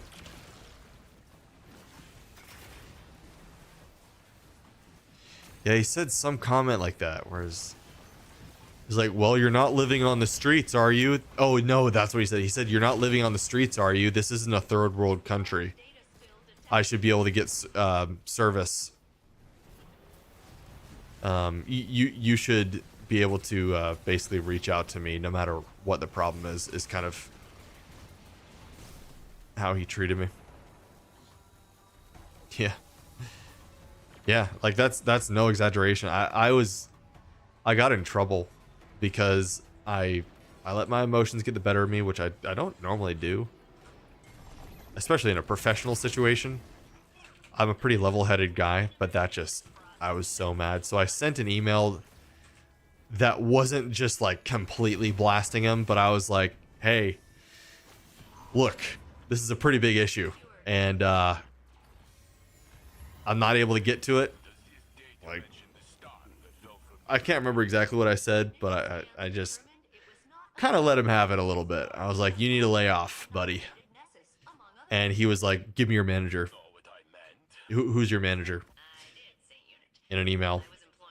And I was like, okay, here you go. I'll connect you right now. And my boss was like, hey, so you can't do that. He's like, I get it. I hate that guy, but you can't do that. So my manager had my back, but I didn't do anything like that again. It had just been like 3 days of no power, wondering how we're going to get food. All the stores are shut down. Cars crashing everywhere. like feet of snow. No one knows how to deal with it. You can't travel safely.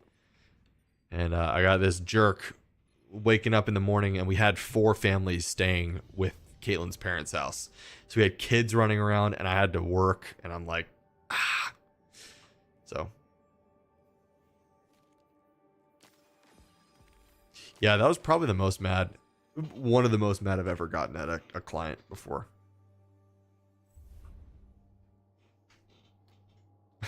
That guy deserves to be put in the Scorpion Deathlock. Honestly, if that guy acts the way he does still to this day, I guarantee you he's been put in a Scorpion Deathlock by somebody.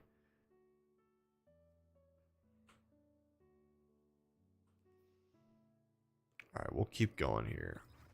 Let's run another one of these.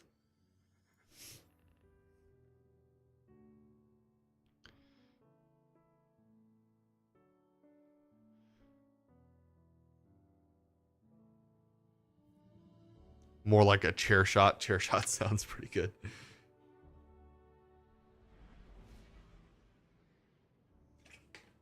Yeah, no fun to deal with that guy. Most people I work with, though, are pretty chill. So that's nice. Every so often, though, you get... I always call them like red carpet clients. Where it's like... they expect a red carpet to be rolled out for them wherever they go. It's those kind of people. I thought of that back at one of my first jobs. I used to work at like a clothing store, and these people would come in and be like, I waited here for 2 minutes and not a single person reached out to me. Not a single person said hello, and I want to speak with the manager. We get those conversations all the time.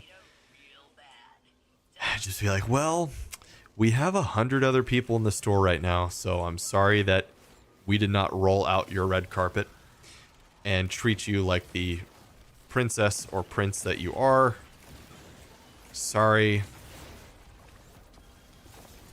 Well, that's not good enough. I want you to be fired. You shouldn't be here at this job. Like getting all these bad memories back.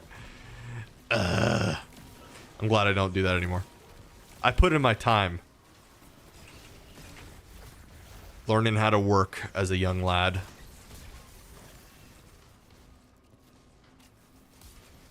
So much entitlement nowadays.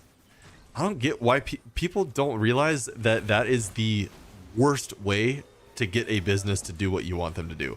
They will do everything possible to go as slow as they can to make sure your needs are met in the worst possible time frame. Like, oh, gonna have to pass you off to another team to handle that.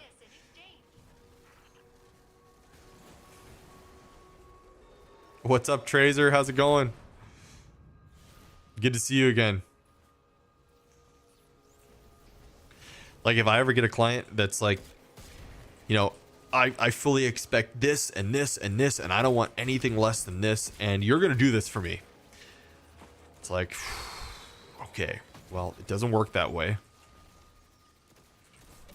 I'm not your servant.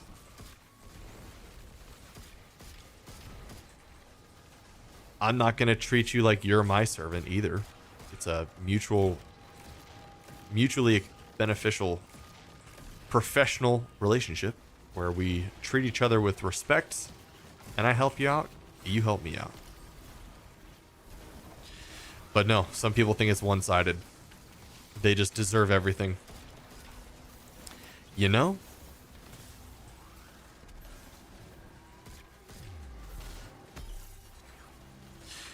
Guys, why do we get in so many conversations like this? I feel like I go on rants all the time. I apologize if it sounds like I'm complaining. I'm not complaining about anything. It's just I find it actually kind of funny. It brings up these bad memories, but it's been so long now. Like I'm not really angry about it anymore. I can get back into that moment though and just kind of be like, dude, I remember I did not like that guy. I'm sure you all have those work stories as well.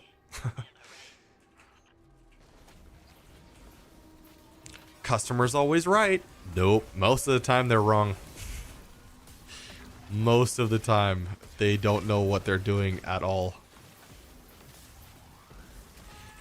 You know what's good though is if you get a manager, director, you know, whatever position you're in, that can back you on that. That's like, no, customer's not always right. You need to educate them on why they're not right. Do it in a professional way, but no, you shouldn't let anybody treat you like that.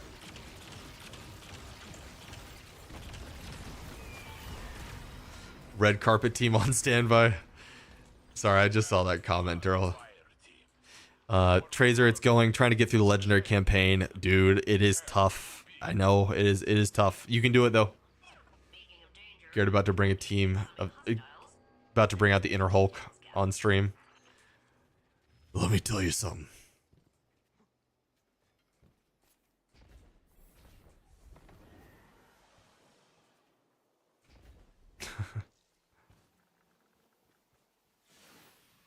The customer's right.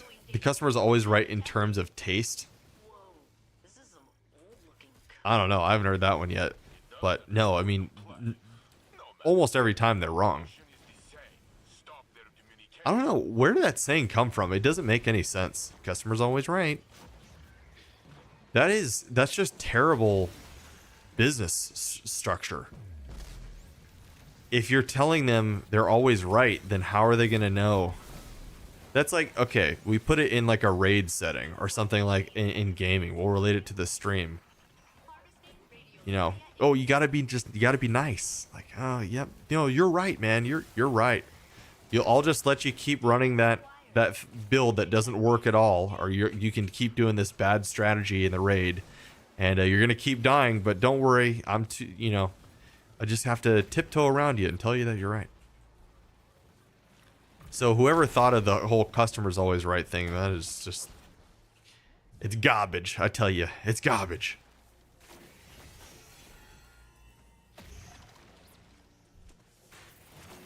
Keegan, you were listening to the conversation. You absolutely agree. Your boss has your back and all that stuff. I love having a good boss. That's just like, I got you, bro. They go to battle for you. That's just the greatest. You ever watch the compilations of Hogan hitting people with chairs? Gives a good giggle. Maybe I should watch another. I think it's about time I watch one.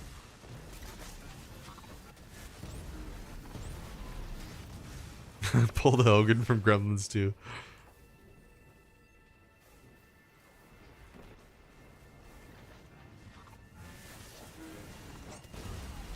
They say that because they'll tell you to always take and pay your paycheck.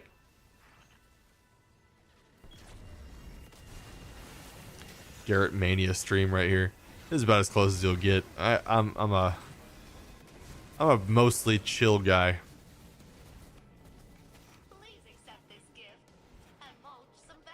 But I feel like now you guys have been around for so much of this stuff that you guys can probably see what I get annoyed with and frustrated with, and a lot of that's probably the number one, when people are just entitled. Ugh. I hate it.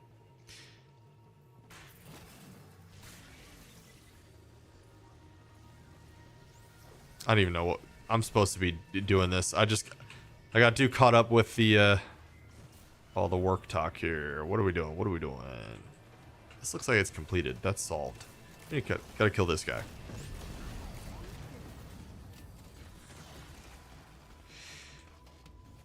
Daryl, we just went through this month with one of our biggest customers, called one of our drivers an idiot. Our management decided to take the other company's management. No. So they called one of your drivers an idiot, and as a payment, or whatever you want to call it, to repair the relationship, your managers took them out to lunch. The people who called your drivers idiots. That is an example of management not backing you. Is what it sounds like. I wouldn't blame him for leaving.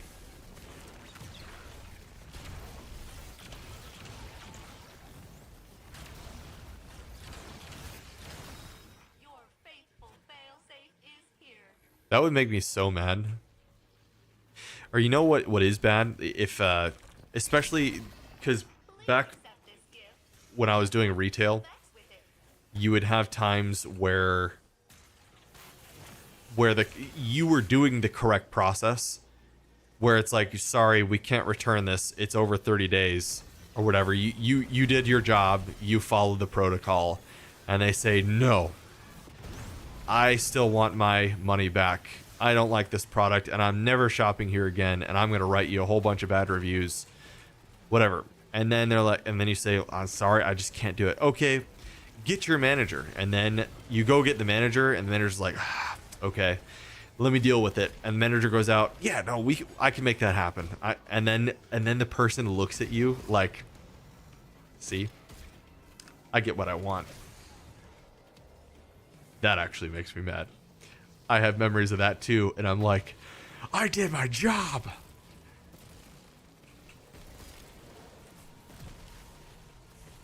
When you get the look, you guys know what I'm talking about. That look from the customer that's like, see, I got what I want. Told you. You just keep doing your little thing. I'm gonna get what I want. I don't want to make you guys mad. It's funny. It's just funny, but you know exactly what it is. Like, oh. Like jamming my extraction link. Neutralize them, Captain. We'll get you out of there as soon as we can. Like, we'll make this special case for you. Those are the red carpet people. And see, that's why they are the way that they are, because they just get lucky. They keep persisting. And their behavior has just never been corrected. Probably by their parents, honestly. That's why most people kind of end up that way, or no good figure in their life. Not like you have to have parents, you know, but having some sort of good role model in your life. If you don't have anyone like that, you kind of just turn out to be whatever you want. And I want it my way, and I want it now. And if I don't, If they cannot, I'm gonna get really mad. will try capturing you. Do not let them. It is pleasant. Keegan, you worked at a tobacco store and dealt with that exact same stuff, yeah. Yeah, it's no fun. That's why, I mean, for all you people that are in retail, props to you. I definitely got to a point where I couldn't deal with it anymore, and some people are born for it. They love it, and they actually kind of enjoy just being around people all the time and getting to see a ton of new faces. I think that's great. Nothing against you for that. It's just not for me.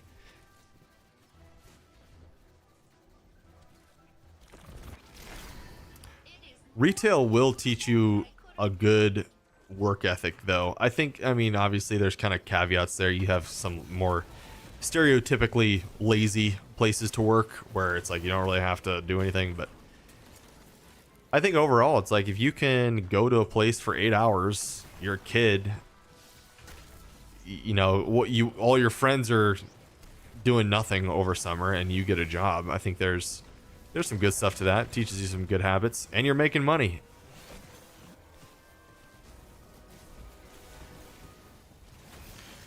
So I think, like, it's not like everybody should experience retail, because there's other alternatives that can be good, but you know, the food industry is one of them. That's kind of a good alternative to retail, where you're around people all the time. You just kind of learn to put in the hours, and yeah.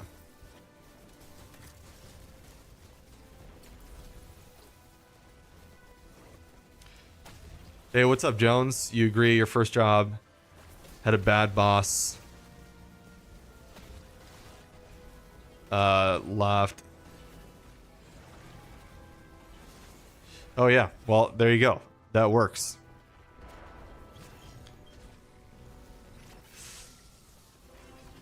Did anyone see who knocked the captain's data out? Francis, and God forbid they go into their tantrum, which they always do.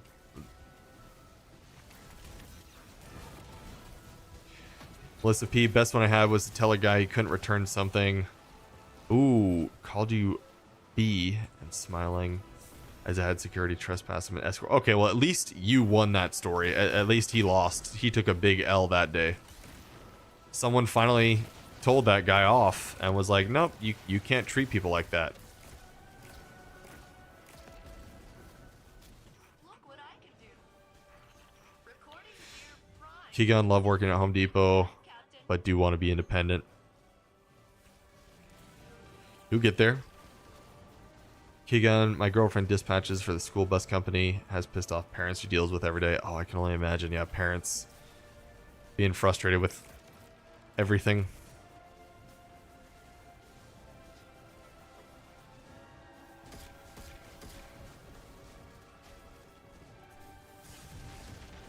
I have a terrible loadout for this. Let me switch real quick.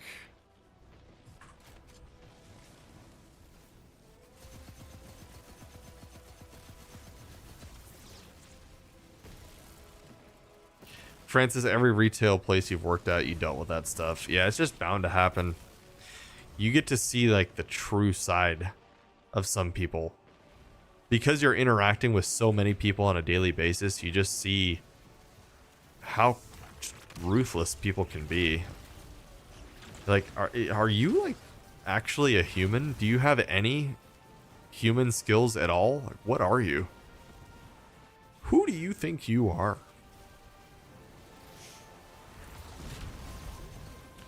ARG, the only retailist job I've had was working at an arcade in Niagara Falls. Yeah, I would qualify that as retail for sure.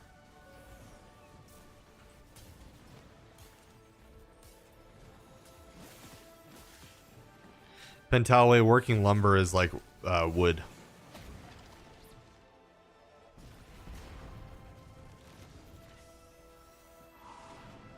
Guardian secured.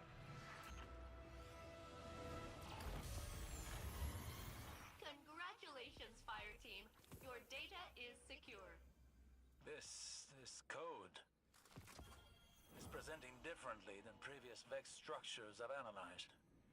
Huh. Curious. Nice, Oh nice. yeah, that's all messed up.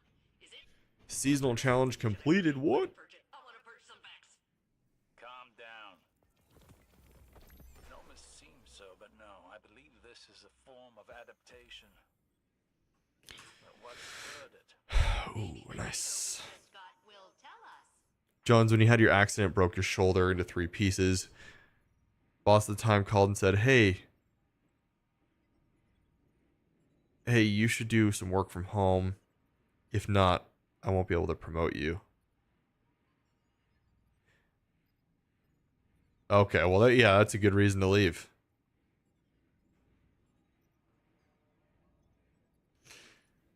Yeah, just people just don't have any sort of empathy because your accident was gnarly. You need to take time off. Yeah, I actually had a one of my teammates. He is I think he's in his 60s, someone that's on my team, and he was in a motorcycle accident as well and broke his collarbone. His collarbone pretty bad, but he was out for like 2 months. It was pretty wild, but it was a serious injury, and thankfully the company that I work for is extremely accommodating and understanding. They just gave him full pay for the couple months, which is really good because I have not always been at places like that. So I'm thankful for where I'm at. Like I was saying earlier on in the stream, it's not like I'm like, oh, what, I need to quit my job right now. It would just be nice to be able to stream full time. That's all.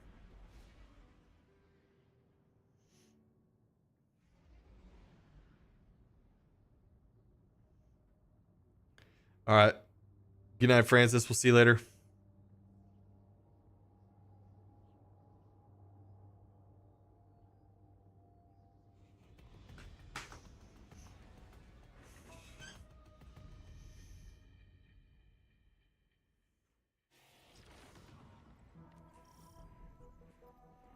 Guardians, is this a surprise visit? Oh, you're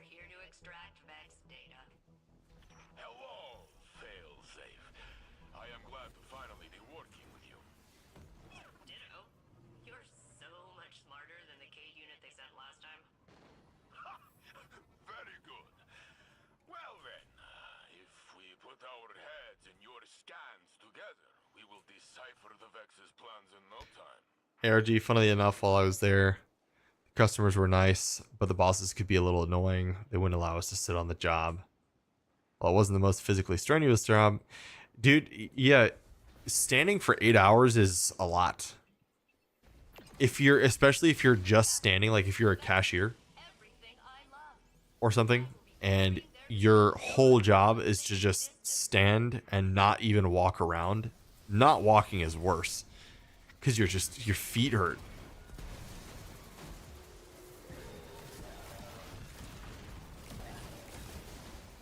Spade.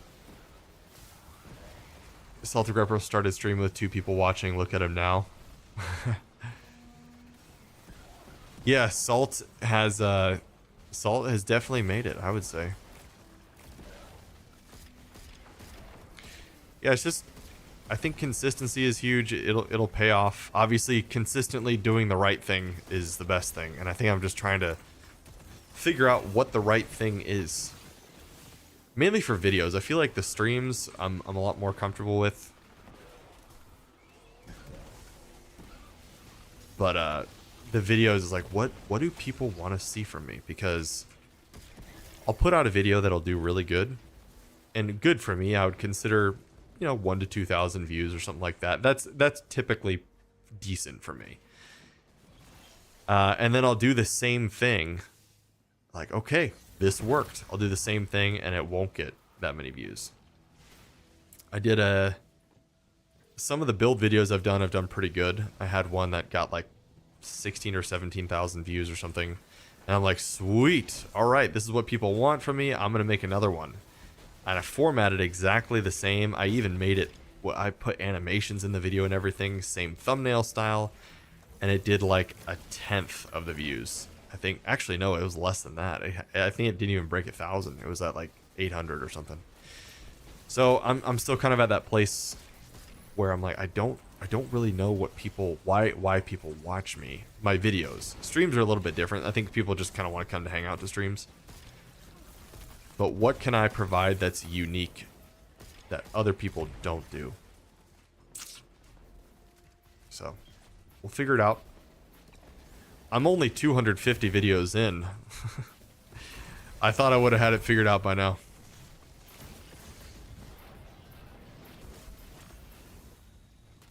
I am pleased to assist, Captain.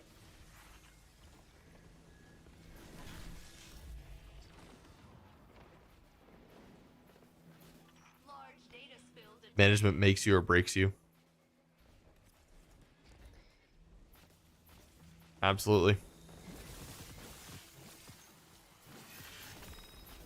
If you have rough customers that are just always annoying, but you have a good management team, Please accept this. I would rather have that than really nice customers but terrible managers.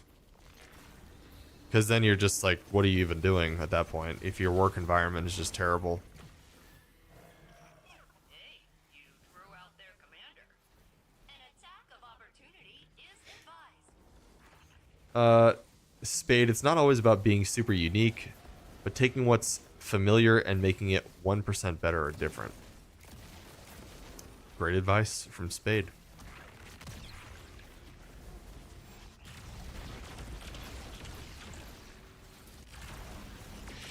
Yeah, I think I have a tendency to say like, all right, I want to make these videos. These are 10 video ideas I have right now. And then I look on YouTube and there's like 30 videos of everything that I wanted to make already.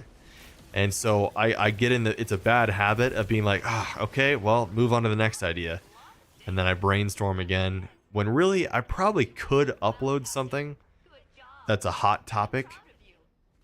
And people might say like, oh, I wonder what Kothis thinks about that. So that's kind of why I started doing the This Week in Destiny stuff. The weekly recaps of, hey, here's all the new content coming, because people had said that they liked that style of video, which I like because I can make more of that. I can definitely do more of that. I'll take less editing any day. Still good content, just less editing. While preventing the Vex from receiving it. lots of samples here. Jeez. Tidy. Never say I do nothing for you, Captain. I am a born helper. I've kind of branched a little bit out into weapon review territory, Spade. I mean, I did one this season, but I had fun doing it and actually did pretty good.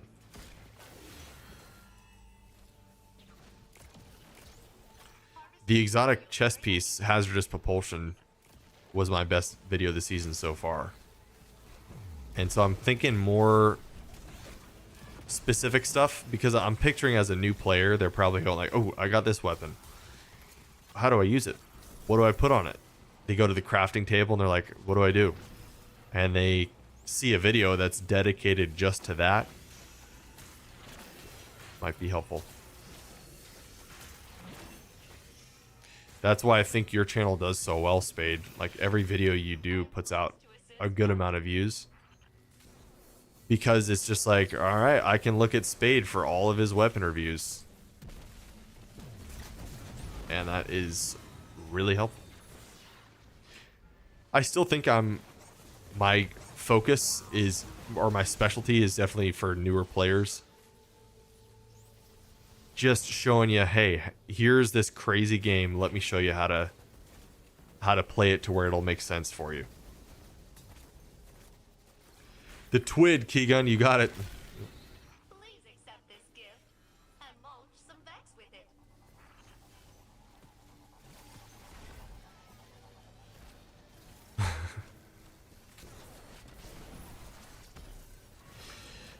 Yeah, Spade, it's funny. Like, I think I might have mentioned this before, but I'll watch the same topic from 3 different content creators just to hear their take on it.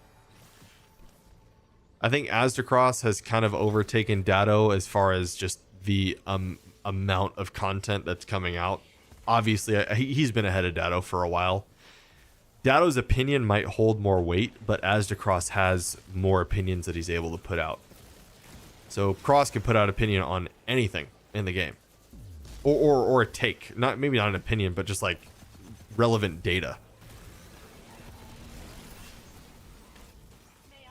But people always gather around for Datto's opinion on stuff, which I think Datto's one of the wisest people, if not the wisest person in the community. I don't think anyone would argue that.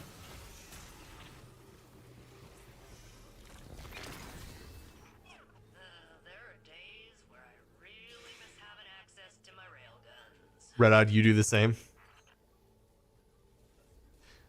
They all have different perspectives, and I think I need to think of myself as someone like that, just to maybe help give myself some encouragement in like, hey, you're not going to say the exact same words as everyone else. Like, maybe I'll have a different thought or something on that.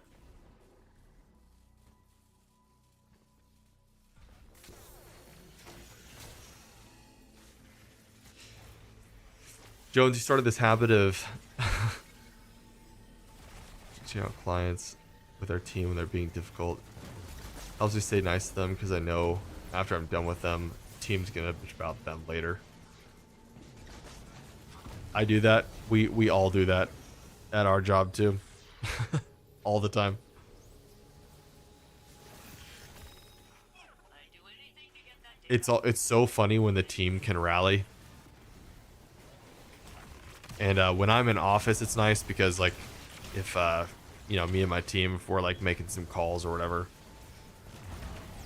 we'll like immediately after the call, someone will be like, they'll be shaking their head on the call, and I know that they're going through it. They're in the thick of something with a rough client or something. But we definitely talk about it over lunch. It makes us feel better.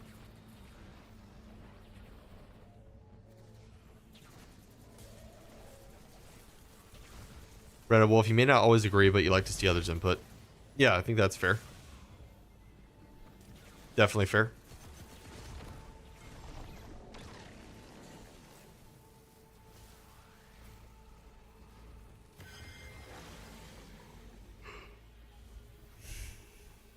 I think one of my the best person that I've watched recently, I would say, has been Aegis, as far as in a specific niche of damage testing.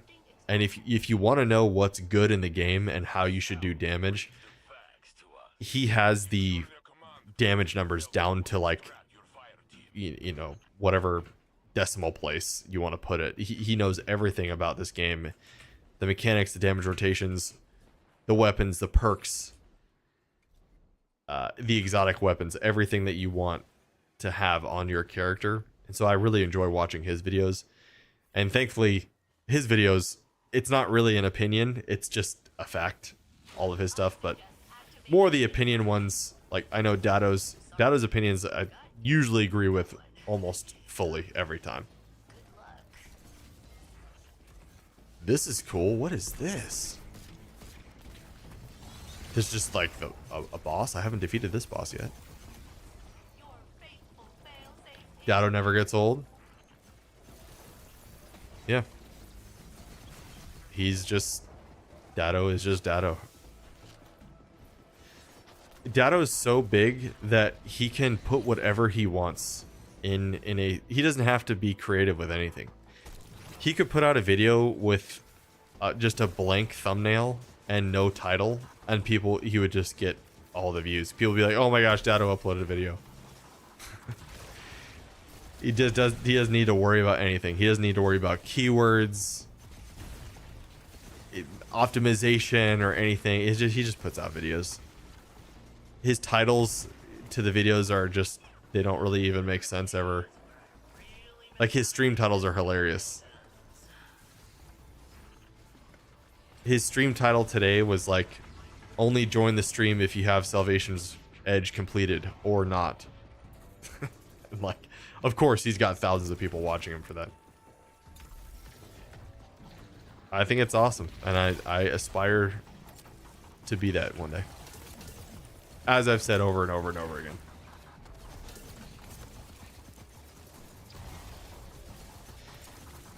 Yeah, he's put in so much work over the last 10 years. The man has earned every bit of that.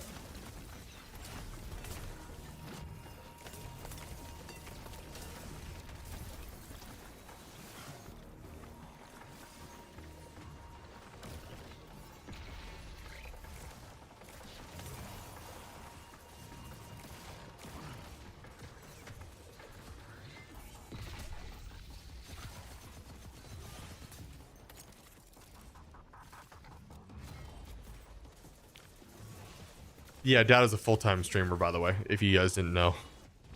I think Dado had to be the first Destiny content creator ever.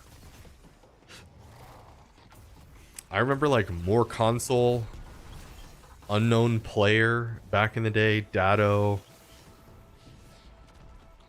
Those were like the first. DPJ was one of them. Ooh, that's an old name. This was like before Destiny even came out. These were the people that were making content. I was watching them for news guides.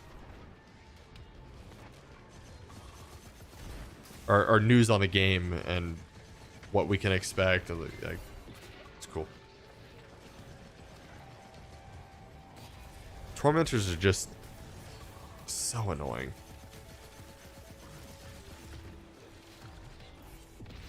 Come on. Just takes forever to kill.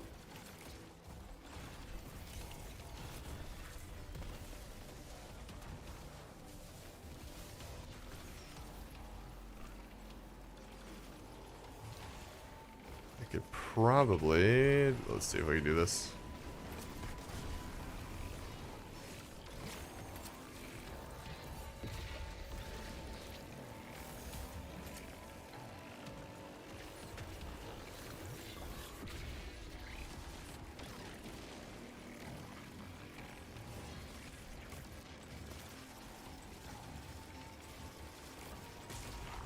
Finally, that took forever. Melissa P, that is why I went back to school to finish your medical education. Retail wore you out, as it will anybody eventually. Yeah, if you're in retail and you enjoy it, like I said, nothing against you. But if you're tired of it, if you're like, oh man, I can't do this anymore, grass is greener. You can get out of it. There's other work out there. Sometimes it just takes a little bit of time. Dada was wrong about one thing: sunset weapons. Yep, I was wrong about that too. I put out that in many videos. I have a couple vault cleaning guides, and I've always said just delete your sunset stuff. There's no use for it ever. Although I don't think that's entirely wrong, that take. Sunset weapons really aren't. When would you ever use a sunset weapon over a new weapon? And without thinking of like, ooh, this weapon was so good back in the day. I guess you could probably make an argument for a couple PvP roles if you just loved them back in the day. But almost every PvP weapon, or almost every weapon now that's geared for PvP is better than anything else. So it's like, yeah, you lost out for the nostalgia factor, but did you really lose out? Like, no, everything now is better.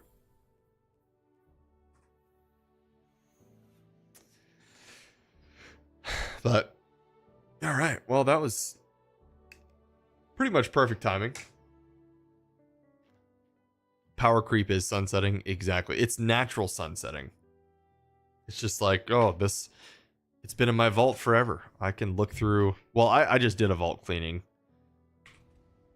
but I guarantee you I still have stuff in here that I just haven't used. Like, I mean, all the exotics I'm not too concerned about, but this thing, red herring, it's not sunset, obviously, but I'm just looking at this is 2 years old, and I mean, I never use this. I never use cold comfort. Even cataclysmic has crept out of the game now. Briars is better in most situations, but linears in general just are not very good. And then what's another old weapon here? Hothead. Sure, it's an arc rocket, but now you've got this guy, Crux Termination, which has a million good rolls and is just better than Hothead. This thing was like cracked 2 years ago. So if for weapons that are 4 or 5 years old, like, yeah, you're not gonna have any luck.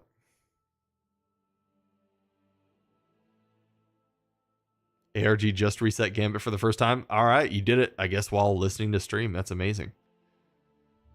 Yeah, guys, under 400 for a vault with some extra stuff in here as well.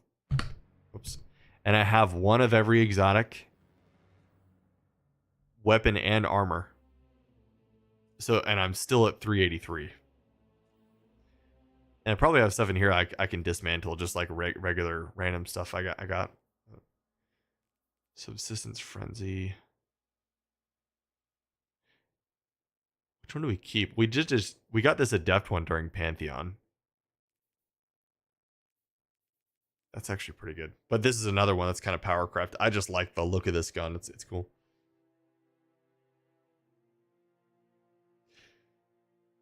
Thanks, DC. I appreciate it. But guys, I think we'll go ahead and call it there for the night. That's right about 4 hours. Caitlin's on her way home from San Antonio. She's training wrestling. So she's been driving 2 hours there and then 2 hours back to do wrestling. So she's going to be home at midnight. That's dedication right there. But yeah, guys, this is a really fun stream. I had so much fun with the back and forth with you guys. You were so awesome, so fun. And it was a little different than last night, but I felt last night when we ended stream, I was like, you know what? Let's do a stream tomorrow where it's just more chill. Don't really have like a goal I'm trying to be like laser focused on. Let's just talk. And I thought it went pretty well. So I always have fun with you guys. It's great getting to know you guys all a little bit better. Bryu says later, buddy. Nunk says nice stream. Bruin, fun stream tonight. Yeah, I'm glad. We every time we get into the weeds on something that's frustrating, I feel like it's a good stream. It's just guaranteed to be fun. Bonnie B, thanks for the stream. You are welcome. Thank you for staying here, Bonnie. Next stream, solo Salvation's Edge. Yeah, totally. We'll probably get more Salvations, guys. So just so you know what to expect for next streams upcoming for the foreseeable future, we'll probably do more Salvation's Edge teaching runs, hopefully with viewers. I think that would be a lot of fun. I want to figure out how to get a raffle set up. So within Twitch, we'd have to probably choose just one. I think I mentioned this before, but you'd basically type in like !raffle, and somehow you're entered into this random number generator online, and I would be able to pick a Twitch name, and we could go ahead and invite you into the raid, and whatever raid you want. Ideally, Salvation's Edge, because that's what everyone's watching right now. So I'm people would probably want to tune into that. But eventually we'll get on to other raids. Like once people kind of grind Salvations a little bit, we'll move on to the Pinnacle raids, things like Crota's End, King's Falls, Val, whatever you want to run. So we will get there, everybody. But I guess for now, I will see you later. Red-Eyed Wolf says it's always enjoyable. Dude, thank you, Red-Eyed. Glad that you stuck around. And yeah, I'm looking forward to raiding with you, getting your clear. Yeah. Great. Yeah, ARG, it was good having you here as well. Haley, see you later. Spade, good night. Love you all. See you in the Discord.